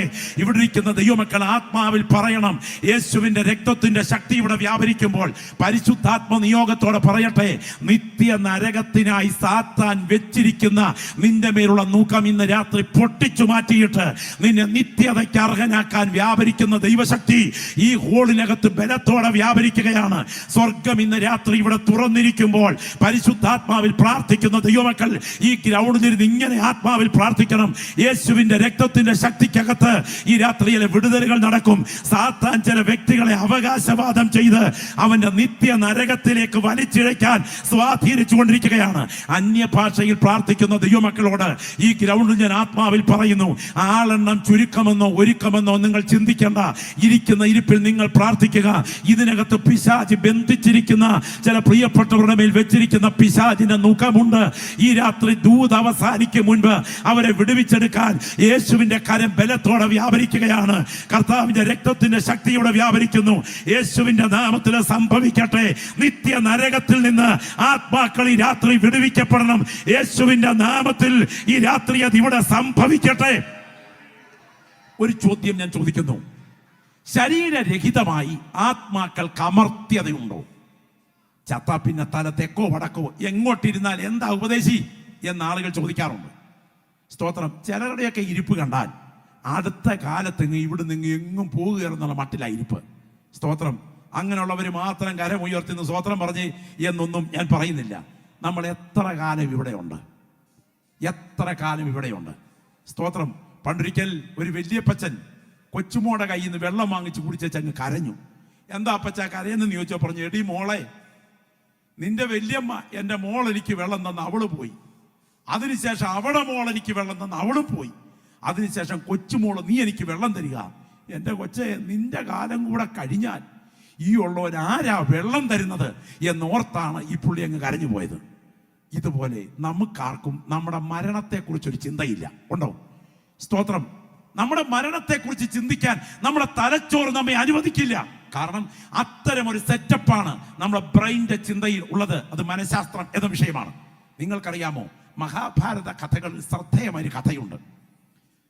യുധിഷ്ഠിരൻ വനവാസ സമയത്ത് സഹോദരങ്ങളെ വെള്ളത്തിന് വിടുന്നതാണ് രംഗം. അതിനകത്തൊരു ചിന്തയുണ്ട്.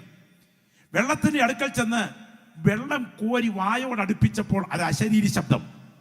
ചോദിക്കുന്ന ചോദ്യത്തിന് ഉത്തരം തരാതെ വെള്ളം കുടിക്കരുത്, മരണം ഉറപ്പാകും. പക്ഷെ കുടിച്ചുപോയി, ആള് മരിച്ചു വീണു. 1, 2, 3, 4 തുടരുകയാണ്. ഒടുവിൽ വെള്ളത്തിന് പറഞ്ഞു വിട്ടയാള് തന്നെ ജലാശയത്തിൽ കിടത്തി. ഇദ്ദേഹം വെള്ളം കോരി വായോടടുപ്പിച്ചപ്പോഴാണ് ശബ്ദം. ഉത്തരം തരാതെ വെള്ളം കുടിക്കരുത്, അശരീരി ശബ്ദം. ഉത്തരം കൊടുക്കാൻ ചോദ്യത്തിന് കാതോർക്കുന്നു. ഒന്നാമത്തെ ചോദ്യം, അത് ഏറ്റവും താത്വികമായ ചോദ്യമാണ്. ചോദ്യം ഇതാണ്, ഈ ലോകത്തിലെ ഏറ്റവും വലിയ അത്ഭുതം ഏതാണ്? ഉത്തരം. യുധിഷ്ഠിരൻ കൊടുത്ത ഉത്തരം, ഇടത്തും വലത്തുമുള്ളവർ മരിച്ചു വീഴുമ്പോഴും ഞാൻ മാത്രം മരണമില്ലാത്തവനായി തുടരും എന്ന മനുഷ്യന്റെ മിഥ്യാബോധമാണ് ഏറ്റവും വലിയ അത്ഭുതം. ഒന്ന് കരമുയർത്തി സ്തോത്രം പറഞ്ഞേ. ഇനി നമുക്ക് എത്ര ദിവസം ഇവിടെ ഉണ്ട്? എത്ര ദിവസം ഇവിടെയുണ്ട്? അടുത്ത 50 കൊല്ലം കഴിഞ്ഞ് ഞാൻ ഇവിടെ ഉണ്ടായിരിക്കും എന്ന് ഉറപ്പ് പറയാൻ കഴിവുള്ളവർ ആരെങ്കിലും ഉണ്ടെങ്കിൽ യോഗം കഴിയുമ്പോൾ ഒന്ന് കണ്ടേച്ചേ പോകാവൂ. സ്തോത്രം. 50 കൊല്ലം കഴിഞ്ഞ്. എൻ്റെ വാത്സല്യ സഹോദരങ്ങളെ, ഒരിക്കൽ ഒരു സയൻസ് മ്യൂസിയം കാണാൻ ഒരു ചിന്തകൻ പോയി. കയറി ചെല്ലുന്ന ഇടത്ത് ഒരു സ്കെലിറ്റൻ ഇരിപ്പുണ്ടായിരുന്നു. ആ സ്കെലിറ്റന്റെ മുഖത്ത് ഇങ്ങനെ, ആ സ്കള്ളിന്റെ മുഖം ഇങ്ങനെ, ആ നെറ്റിത്തടത്തിന്റെ ഭാഗമൊക്കെ ഇങ്ങനെ നോക്കി നിന്നേച്ച് പുള്ളി ഒരു പാട്ട് പാടി. തിലകം ചാർത്തിച്ചീകിയും അഴകായി പല നാൾ പോറ്റിയ പുണ്യ ശിരസേ, ഉലകം വെല്ലാൻ ഉഴറിയ നീയേ വിലപിടിയാതൊരു തലയോടായോ എന്ന് പറഞ്ഞാൽ ഇദ്ദേഹം ഇങ്ങനെ ചിന്തിക്കുകയാണ്, ആണായിരുന്നോ പെണ്ണായിരുന്നോ? കറുത്തതായിരുന്നോ വെളുത്തതായിരുന്നോ? എത്രാം ക്ലാസ് വരെ പഠിച്ചിട്ടുണ്ട്? പുള്ളി ചോദിക്കുക സ്വയം ഈ സ്കെൽറ്റിനോട്. ആണായിരുന്നോ പെണ്ണായിരുന്നോ? കറുത്തതായിരുന്നോ വെളുത്തതായിരുന്നോ? എത്രാം ക്ലാസ് വരെ പഠിച്ചിട്ടുണ്ട്? സ്തോത്രം. പിന്നെ ഏത് തറവാട്ടിലാ പിറന്നേ? മുഖത്തിന്റെ സൗന്ദര്യം എങ്ങനെ ഉണ്ടായിരുന്നു? ഈ ചിന്തയകത്ത് കയറിയപ്പോ ഇദ്ദേഹം ചോദിക്കുകയാണ്, എല്ലാ ദിവസവും രാവിലെ തിലകം ചാർത്തി ചീകിയും അഴകായി പല നാൾ പോറ്റിയ പുണ്യ ശിരസേ, ഉലകം വെല്ലാൻ ഉയറിയ നീയേ, വിലപിടിയാതൊരു തലയോടായോ?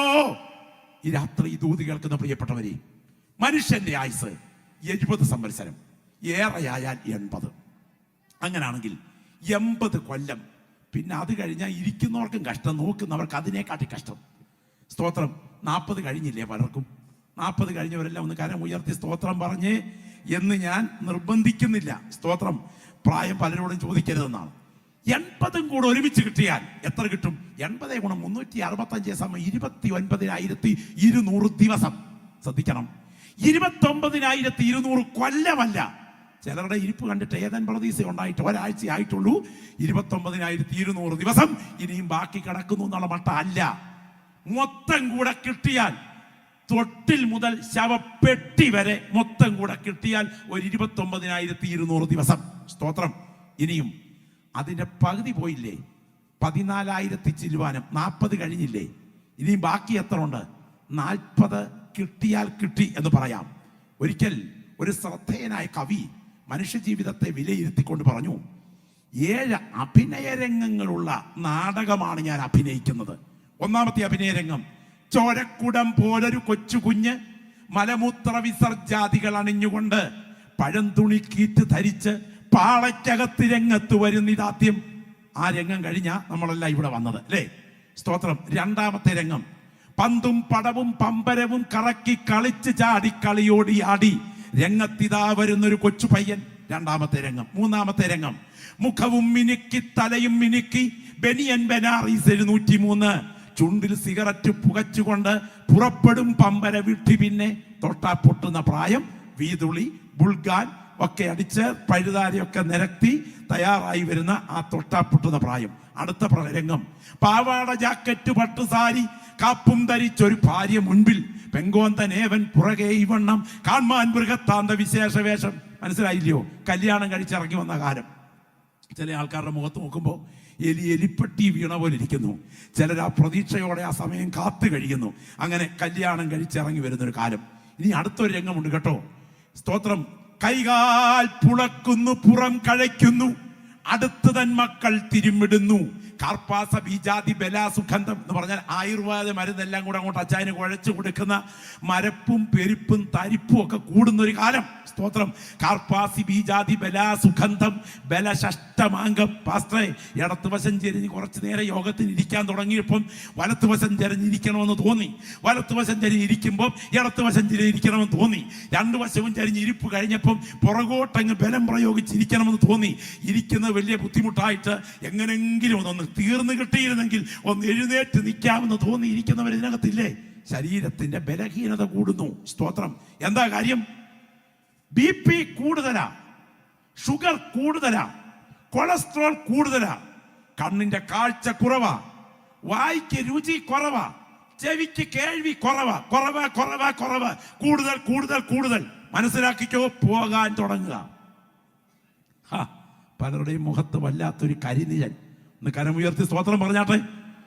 എന്നാൽ ഒടുവിലത്തെ ഒരു അധ്യായമുണ്ട്. വൈദ്യൻ വരുന്നു, വലി വേറിടുന്നു, അയ്യോ വിളിക്കുന്നു വീടടങ്കം, കസ്തൂരി തേടുന്നു, താഴെ കിടത്തുന്നു, ഇസ്തം സമസ്തം നരനാടകാംഗം. ഇത്രയേ ഉള്ളൂ. സ്തോത്രം. ആദ്യം എമർജൻസിയിലേക്ക്, പിന്നെ മോർച്ചറിയിലേക്ക്, തുടർന്ന് സെമിറ്ററിയിലേക്ക്. എന്നാൽ പ്രാർത്ഥിക്കുന്ന ദൈവമക്കളുടെ ഭാവി സെമിറ്ററിയിൽ അവസാനിക്കില്ല. അവന്റെ രക്തത്താൽ കഴുകൽ പ്രാപിച്ച ദൈവമക്കൾ ആത്മാവിൽ പറയും, അവന്റെ വല്ലഭത്വത്തോടുകൂടിയ മഹത്വം പങ്കുവെക്കാൻ എൻ്റെ ദൈവം എനിക്ക് തരാൻ തുടങ്ങുന്ന സ്വർഗാനുഭവത്തെ ആത്മാവിൽ കണ്ടുകൊണ്ട് ആ ബോധ്യം അകത്ത് ഭരിക്കുന്ന ദൈവമക്കൾ ഇരിക്കുന്ന ഇരിപ്പിൽ കരമൊന്ന് അടിച്ചു ദൈവത്തെ മഹത്വപ്പെടുത്തട്ടെ. ശബ്ദം ഉയരട്ടെ. നിത്യത എനിക്ക് സ്വന്തമാണ് എന്ന് പറയാൻ ബോധ്യമുള്ള ദൈവമക്കളുടെ നാവുകൾ ആത്മാവിൽ ചലിക്കട്ടെ. ഇന്ന് രാത്രി ഈ വചനം പ്രസംഗിച്ചു കൊണ്ടിരിക്കുമ്പോൾ ദൈവത്തിന് സ്തോത്രം, അടുത്ത 150 കൊല്ലം കഴിയുമ്പോൾ, അടുത്ത 250 വർഷം കഴിയുമ്പോൾ ഇവിടുന്ന് ആത്മാവിൽ ആരാധിക്കുന്ന ദൈവമക്കൾ എൻ്റെ ദൈവത്തിന്റെ സന്നിധിയിലെ മഹത്വം അനുഭവിച്ച് അവന്റെ സന്നിധിയിൽ നിത്യജീവന്റെ പ്രഭ അണിഞ്ഞവരായി നിൽക്കുമെന്ന് ആത്മാവിൽ ഒന്ന് കണ്ടിട്ട് ഇരിക്കുന്ന ഇരിപ്പിൽ ശബ്ദം ഉയർത്തി നിങ്ങൾ ദൈവത്തിന് മഹത്വം അർപ്പിക്കട്ടെ. ഇരിക്കുന്ന ഇരിപ്പിൽ ശബ്ദം ഉയരട്ടെ, ശബ്ദം ഉയരട്ടെ. ഞാൻ ചോദിക്കട്ടെ, എന്താണ് ദൈവപൈതലിന്റെ ഭാവി? ഞാൻ പറയാം. പത്രോസും യാക്കോബും യോഹന്നാനും നോക്കി നിൽക്കെ സഹസ്രാബ്ദങ്ങൾക്ക് മുൻപിൽ മരിച്ചു മൺമറഞ്ഞ മോശ യേശുവിനോട് ലിറ്ററലായി സംസാരിച്ചു കൊണ്ട് നിൽക്കുന്ന കാഴ്ച കണ്ടത് സത്യമാണെങ്കിൽ, അടുത്ത 100 സഹസ്രാബ്ദം കഴിഞ്ഞാലും എൻ്റെ രക്ഷകന്റെ സന്നിധിയിൽ അവന്റെ ദിവ്യ പ്രഭയണിയുന്ന മഹത്വ ശരീരത്തിൽ ഞാൻ വെളിപ്പെടും എന്ന് ബോധ്യമുള്ള ദൈവമക്കൾ ഈ രാത്രി ഇരിക്കുന്ന ഇരിപ്പിൽ ശബ്ദം ഉയർത്തി വാ തുറന്ന് കർത്താവിനെ ആരാധിക്കണം. എൻ്റെ പിൻപിലുള്ള ദൈവദാസന്മാരെ, എൻ്റെ മുൻപിൽ നിന്ന് ആരാധിക്കുന്ന ദൈവപൈതലെ, ഇതിനാ ശബ്ദം ഉയർത്തി സ്തോത്രം ചെയ്യേണ്ടത്. കൂടാരമായി ഞങ്ങളുടെ ഭൗമ ഭവനം അഴിഞ്ഞു പോയാൽ കൈപ്പണിയല്ലാത്ത നിത്യഭവനമായി ദൈവത്തിന്റെ ദാനമായൊരു കെട്ടിടം ഞങ്ങൾക്ക് സ്വർഗത്തിലുണ്ട്. ഉരിവാനല്ല മർത്യമായത് ജീവനാൽ നീങ്ങിപ്പോകേണ്ടതിന് മീതെ ഉടുപ്പാൻ ഇച്ഛയ്ക്കയാൽ ഈ കൂടാരത്തിൽ ഇരിക്കുന്ന ഇടത്തോളം ഞങ്ങൾ ഭാരപ്പെട്ട് ഞരങ്ങുന്നു. അതിനായി ഞങ്ങളെ ഒരുക്കിയത് ആത്മാവിനെ അച്ചാരമായി തന്ന ദൈവം തന്നെ. അവനവൻ ശരീരത്തിൽ ഇരിക്കുമ്പോൾ ചെയ്തത് നല്ലതാകിലും തീയതാകിലും അതിന് തക്കവണ്ണം പ്രാപിക്കേണ്ടതിന് നാം എല്ലാവരും ക്രിസ്തുവിന്റെ ന്യായാസനത്തിന് മുൻപാകെ വെളിപ്പെടേണ്ടതാകുന്നു. ആത്മാവിൽ ആരാധിക്കുന്ന കൃപ പ്രാപിച്ച ദൈവമക്കൾ ഇന്ന് രാത്രി ഇരിക്കുന്ന ഇരിപ്പിൽ ശബ്ദം ഉയർത്തി പറയണം, 3-ാം നാൾ കല്ലറയെ ഭേദിച്ച് ഉയർത്തെഴുന്നേറ്റ യേശുവിന്റെ മഹത്വ ശരീരത്തിന്റെ തത്തുല്യ പ്രഭയിൽ ഞാൻ നിത്യതയുടെ തീരത്ത് എന്റെ കർത്താവിനെ ആരാധിക്കുന്ന ആ സുദിനങ്ങൾ ആത്മാവിൽ കണ്ടിട്ട് ഈ കൺവെൻഷൻ സെന്ററിൽ ഇരുന്ന് പ്രാപിക്കാൻ തുടങ്ങുന്ന മഹത്വത്തെ ആത്മാവിൽ കണ്ട് സ്തോത്രം ചെയ്ത് വിളിച്ചു പറയുന്നു. എന്നെ കാത്തിരിക്കുന്നത് നിത്യശിക്ഷാവിധി അല്ല, എന്നെ കാത്തിരിക്കുന്നത് എന്റെ നാഥന്റെ മഹത്വമാണ്. ഗ്ലോറി ഗ്ലോറി ഗ്ലോറി, ദൈവത്തിന് മഹത്വം. പ്രിയപ്പെട്ടവരെ, ശരീരരഹിതമായി ആത്മാക്കൾക്ക് അമർത്യതയുണ്ടോ? ഈ വിശുദ്ധ ബൈബിളിന്റെ വെളിച്ചത്തിൽ ഞാൻ ഉറപ്പിച്ചു പറയുന്നു, ഞാൻ ഈ രാത്രി ഇത് സംസാരിക്കുമ്പോൾ നിങ്ങൾ ആഴത്തിൽ ചിന്തിക്കണം. വേദപുസ്തകം കൊണ്ട് തന്നെയല്ല, ശാസ്ത്രീയമായ തെളിവുകൾ നിമിത്തം ഇത് ഉറപ്പിക്കാം. റെയ്മൻ മൂഡി എന്ന നിരീശ്വരവാദി ദൈവാസ്തിക്ക് നിഷേധിയാണ്, ദൈവം ഇല്ലെന്ന് പറഞ്ഞിട്ടുള്ള ആളാണ്. അദ്ദേഹം തന്നെ ക്ലിനിക്കിൽ ഒരു രോഗിയെ ചെക്ക് ചെയ്യുന്നു. കാർഡിയാക് പേഷ്യൻ്റ് ആണ്. പെട്ടെന്ന് ആൾ മരിക്കുന്നു. ആ വ്യക്തിയുടെ ബോഡി ഫ്യൂണറൽ ഹോമിലേക്ക് കൊടുത്തുവിടാൻ ഡ്രസ്സ് ചെയ്യേണ്ടതിന് ആ പ്രത്യേക ഡെത്ത് ബോഡി ഒരുക്കുന്ന റൂമിലേക്ക് മാറ്റി.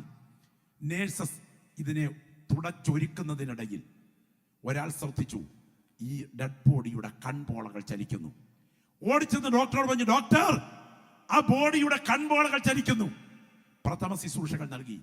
അദ്ദേഹത്തിന് ജീവൻ മടങ്ങി വന്നപ്പോൾ ചോദിച്ചു, താങ്കളുടെ അനുഭവം എന്താണ്?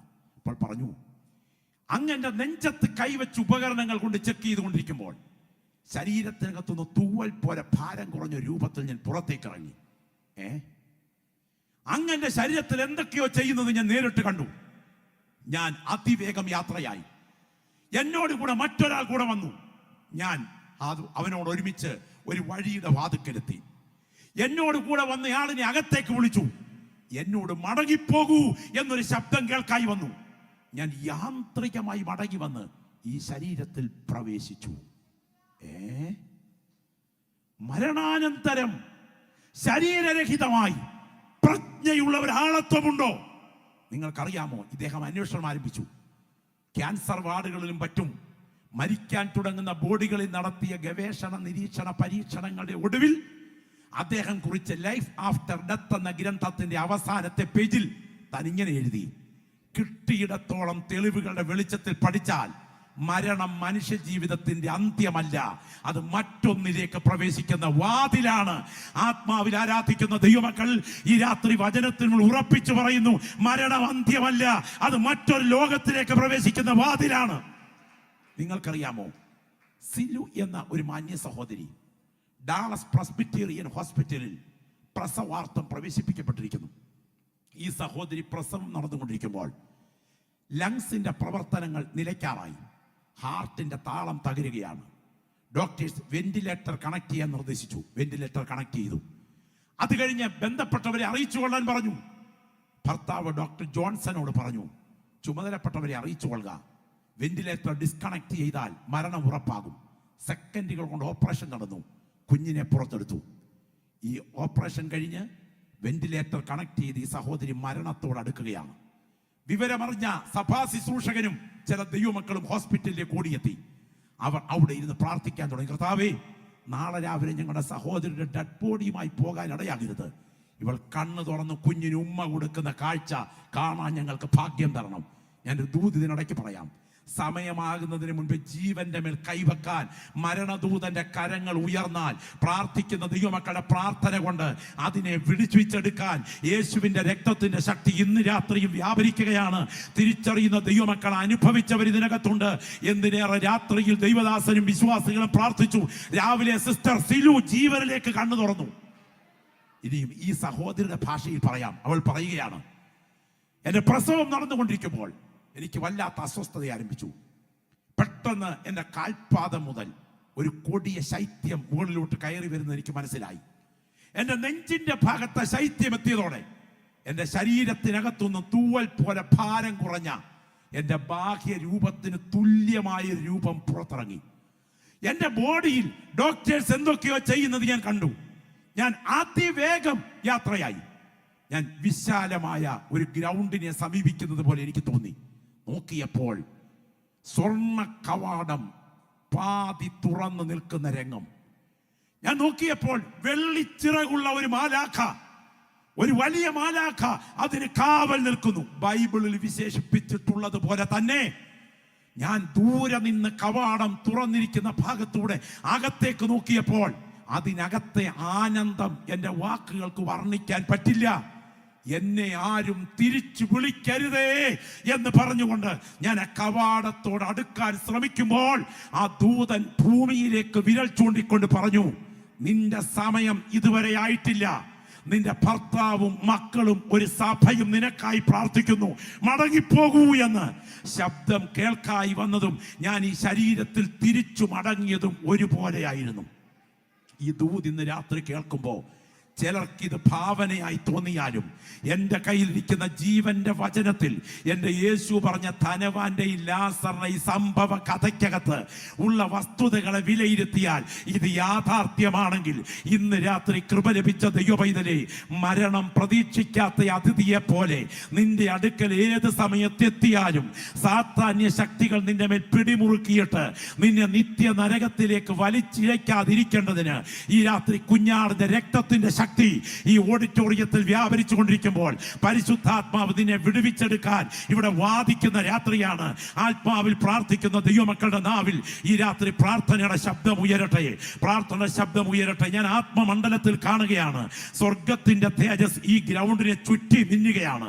കർത്താവിന്റെ കരം ചില വ്യക്തികളെ ഈ രാത്രി തൊടാൻ തുടങ്ങുന്ന രാത്രിയാണ്. അന്യഭാഷയിൽ പ്രാർത്ഥിക്കാൻ നിയോഗമുള്ള ദൈവമക്കൾ ഈ ഗ്രൗണ്ടിൽ പ്രാർത്ഥിച്ചുകൊണ്ടിരിക്കുന്ന സമയത്ത് കർത്താവ് ചില വ്യക്തികളെ വിടുവിച്ചെടുക്കുന്ന രാത്രിയാണ്. ജീവന്റെ പുസ്തകം ഇന്ന് രാത്രി തുറന്നിരിപ്പുണ്ട്. ജീവന്റെ പുസ്തകം ഇന്ന് രാത്രി തുറന്നിരിപ്പുണ്ട്.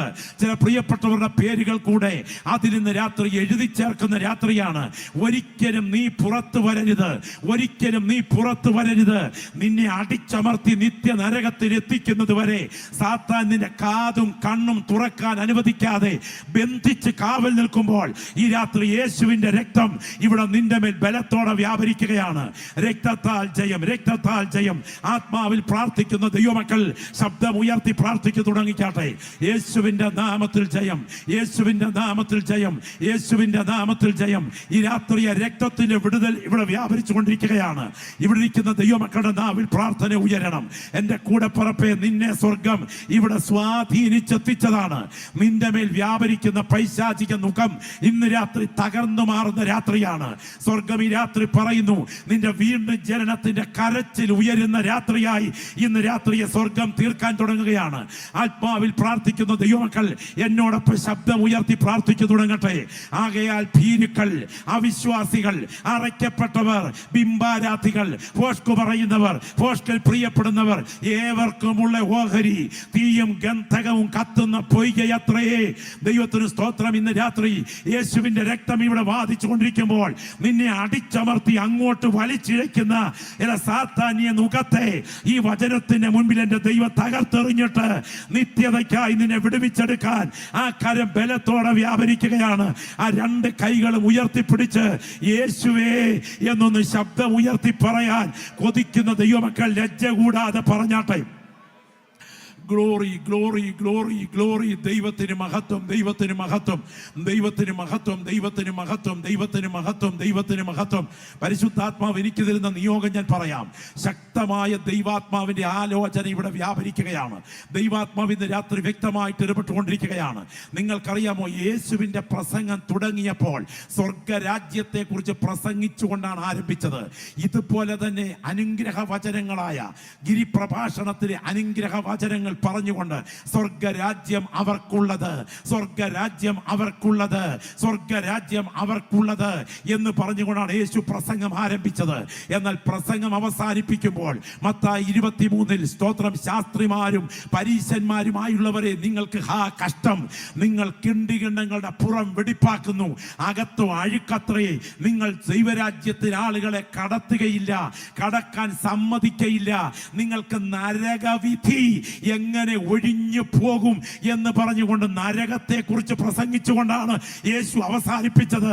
ദൈവത്തിന് സ്തോത്രം. നിങ്ങൾക്കറിയാമോ, വിശുദ്ധ തിരുവെഴുത്തിൽ ധന്യനായ പൗലോസ്ലീഹ ഫെലിക്സിന്റെ മുൻപിൽ പ്രസംഗിക്കുമ്പോൾ നീതി, ഇന്ദ്രിയ ജയം, വരുവാൻ ഉള്ള ന്യായവിധി ഇവയെ കുറിച്ച് പ്രസംഗിക്കുകയിൽ ഫെലിക്സ് ഭയപരവശനായി എന്നാണ് ദൈവത്തിന്റെ വചനം. കർത്താവേ, നിത്യ നരകം എനിക്ക് സംഭവിക്കാതെ നിത്യജീവൻ എനിക്ക് സ്വന്തമാക്കാൻ ഞാൻ നിന്റെ ക്രൂശിനെ അണയുന്നു എന്ന് പറയുന്ന ദൈവമക്കൾ ആ രണ്ട് കരങ്ങളും ഉയർത്തിപ്പിടിച്ച് ശബ്ദമുയർത്തി യേശുവേ എന്ന് വാ തുറന്നൊന്ന് പറയുമോ? ശബ്ദമുയരട്ടെ, ശബ്ദമുയരട്ടെ. യേശുവേ എന്ന് നിങ്ങളുടെ നാവിൽ നിന്ന് ശബ്ദമുയരട്ടെ, ശബ്ദമുയരട്ടെ. യേശുവിൻ്റെ നാമത്തിൽ ജയം, യേശുവിൻ്റെ നാമത്തിൽ ജയം, യേശുവിൻ്റെ നാമത്തിൽ ജയം, യേശുവിൻ്റെ രക്തത്താൽ ജയം, യേശുവിൻ്റെ രക്തത്താൽ ജയം. ക്രൂശിൻ്റെ ഭാരത്താൽ സന്ധിബന്ധങ്ങൾ തകർന്ന്, കൊടും ചൂടിനാൽ ശരീരം ചുട്ടെരിഞ്ഞ്, ദാഹത്താൽ സർവാംഗവും തളർന്ന്, അർത്ഥപ്രാണനായി അർത്ഥനഗ്നനായി ഗോൽഗോത്തയിലേക്ക്, കാൽവറിയിലേക്ക് എൻ്റെ നാഥൻ വീണും എഴുന്നേറ്റും നീങ്ങുന്ന കാഴ്ച ഇവിടെ ഇരിക്കുന്ന പ്രിയപ്പെട്ടവൻ ആത്മാവിലൊന്ന് കാണുക. ഓ ദൈവത്തിന് മഹത്വം. യുഗങ്ങൾക്ക് മുൻപേ നിർണയിക്കപ്പെട്ടതും നിത്യത പ്ലാൻ ചെയ്തതുമായ കാൽവറിയിലേക്ക് എൻ്റെ നാഥൻ ക്രൂശുമായി എത്തിക്കഴിഞ്ഞു. പണി തീർത്ത ക്രൂശ് മലർത്തിയിട്ടിട്ട് അതിലേക്ക് ക്രൂരന്മാരായ റോമാ പടയാളികൾ എൻ്റെ രക്ഷകന്റെ ശരീരത്തെ ചവിട്ടിപ്പിടിച്ച് ആണി തല്ലി ഇറക്കുമ്പോൾ അവൻ്റെ കൈകൾ അല്ല സ്വാധീനമായിരിക്കുന്നത്, അവൻ്റെ കാലുകളല്ല സ്വാധീനമായിരിക്കുന്നത്, അവൻ്റെ വായ് മാത്രമേ സ്വാധീനമായിരിക്കുന്നുള്ളൂ.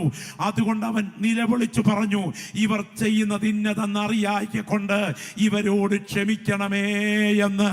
ഒടുവിൽ ഒരു കയറിന്റെ സഹായത്തോടെ ആ ക്രൂശ് ഉയർത്തി ആ പാറ ഇടുക്കിൽ ഇടിച്ചിരുത്തി ഉറപ്പിച്ചപ്പോ ഞാൻ വെള്ളം പോലെ തൂവിപ്പോകുന്നു, എൻ്റെ അസ്ഥികളെല്ലാം ബന്ധം വിട്ടിരിക്കുന്നു എന്ന് പറയത്തക്ക വിധം എൻ്റെ നാഥൻ കാൽവറിയിൽ പിടയുകയാണ്. ഇന്ന് രാത്രി എൻ്റെ മുൻപിലിരിക്കുന്ന ദൈവമക്കൾ ഓർക്കുക, സകലതും നിവർത്തിയായി എന്ന് പറഞ്ഞുകൊണ്ട് അവിടുന്ന് ക്രൂശിൽ തൻ്റെ പ്രാണനെ പിതാവിൻ്റെ കൈകളിൽ ഏൽപ്പിച്ചു കഴിഞ്ഞപ്പോൾ പാതാള മേഖല വരെ ഇറങ്ങിച്ചെല്ലുന്ന ഭൂകമ്പം അവിടുത്തെ വായിൽ നിന്ന് പുറപ്പെട്ട വാക്കിൻ്റെ മുൻപിൽ സംഭവിച്ചെങ്കിൽ ഇന്ന് രാത്രി വചനം വ്യാപരിച്ചു കൊണ്ടിരിക്കുമ്പോൾ നിന്നെ നരകത്തിന് കൈവിടപ്പെടാതിരിക്കാൻ, നിന്നെ നിത്യതയ്ക്ക് അർഹനാക്കാൻ യേശുവിൻ്റെ രക്തത്തിന്റെ ശക്തി ഈ രാത്രി ഇവിടെ വ്യാപരിച്ചു കൊണ്ടിരിക്കുമ്പോൾ ആ ക്രൂശിനെ ഞാൻ ആലിംഗനം ചെയ്യുന്നു എന്ന് പറയാൻ കഴിയുന്നെങ്കിൽ നിന്റെ വിടുതൽ തുടങ്ങുന്ന രാത്രിയാണ്. Glory, hallelujah.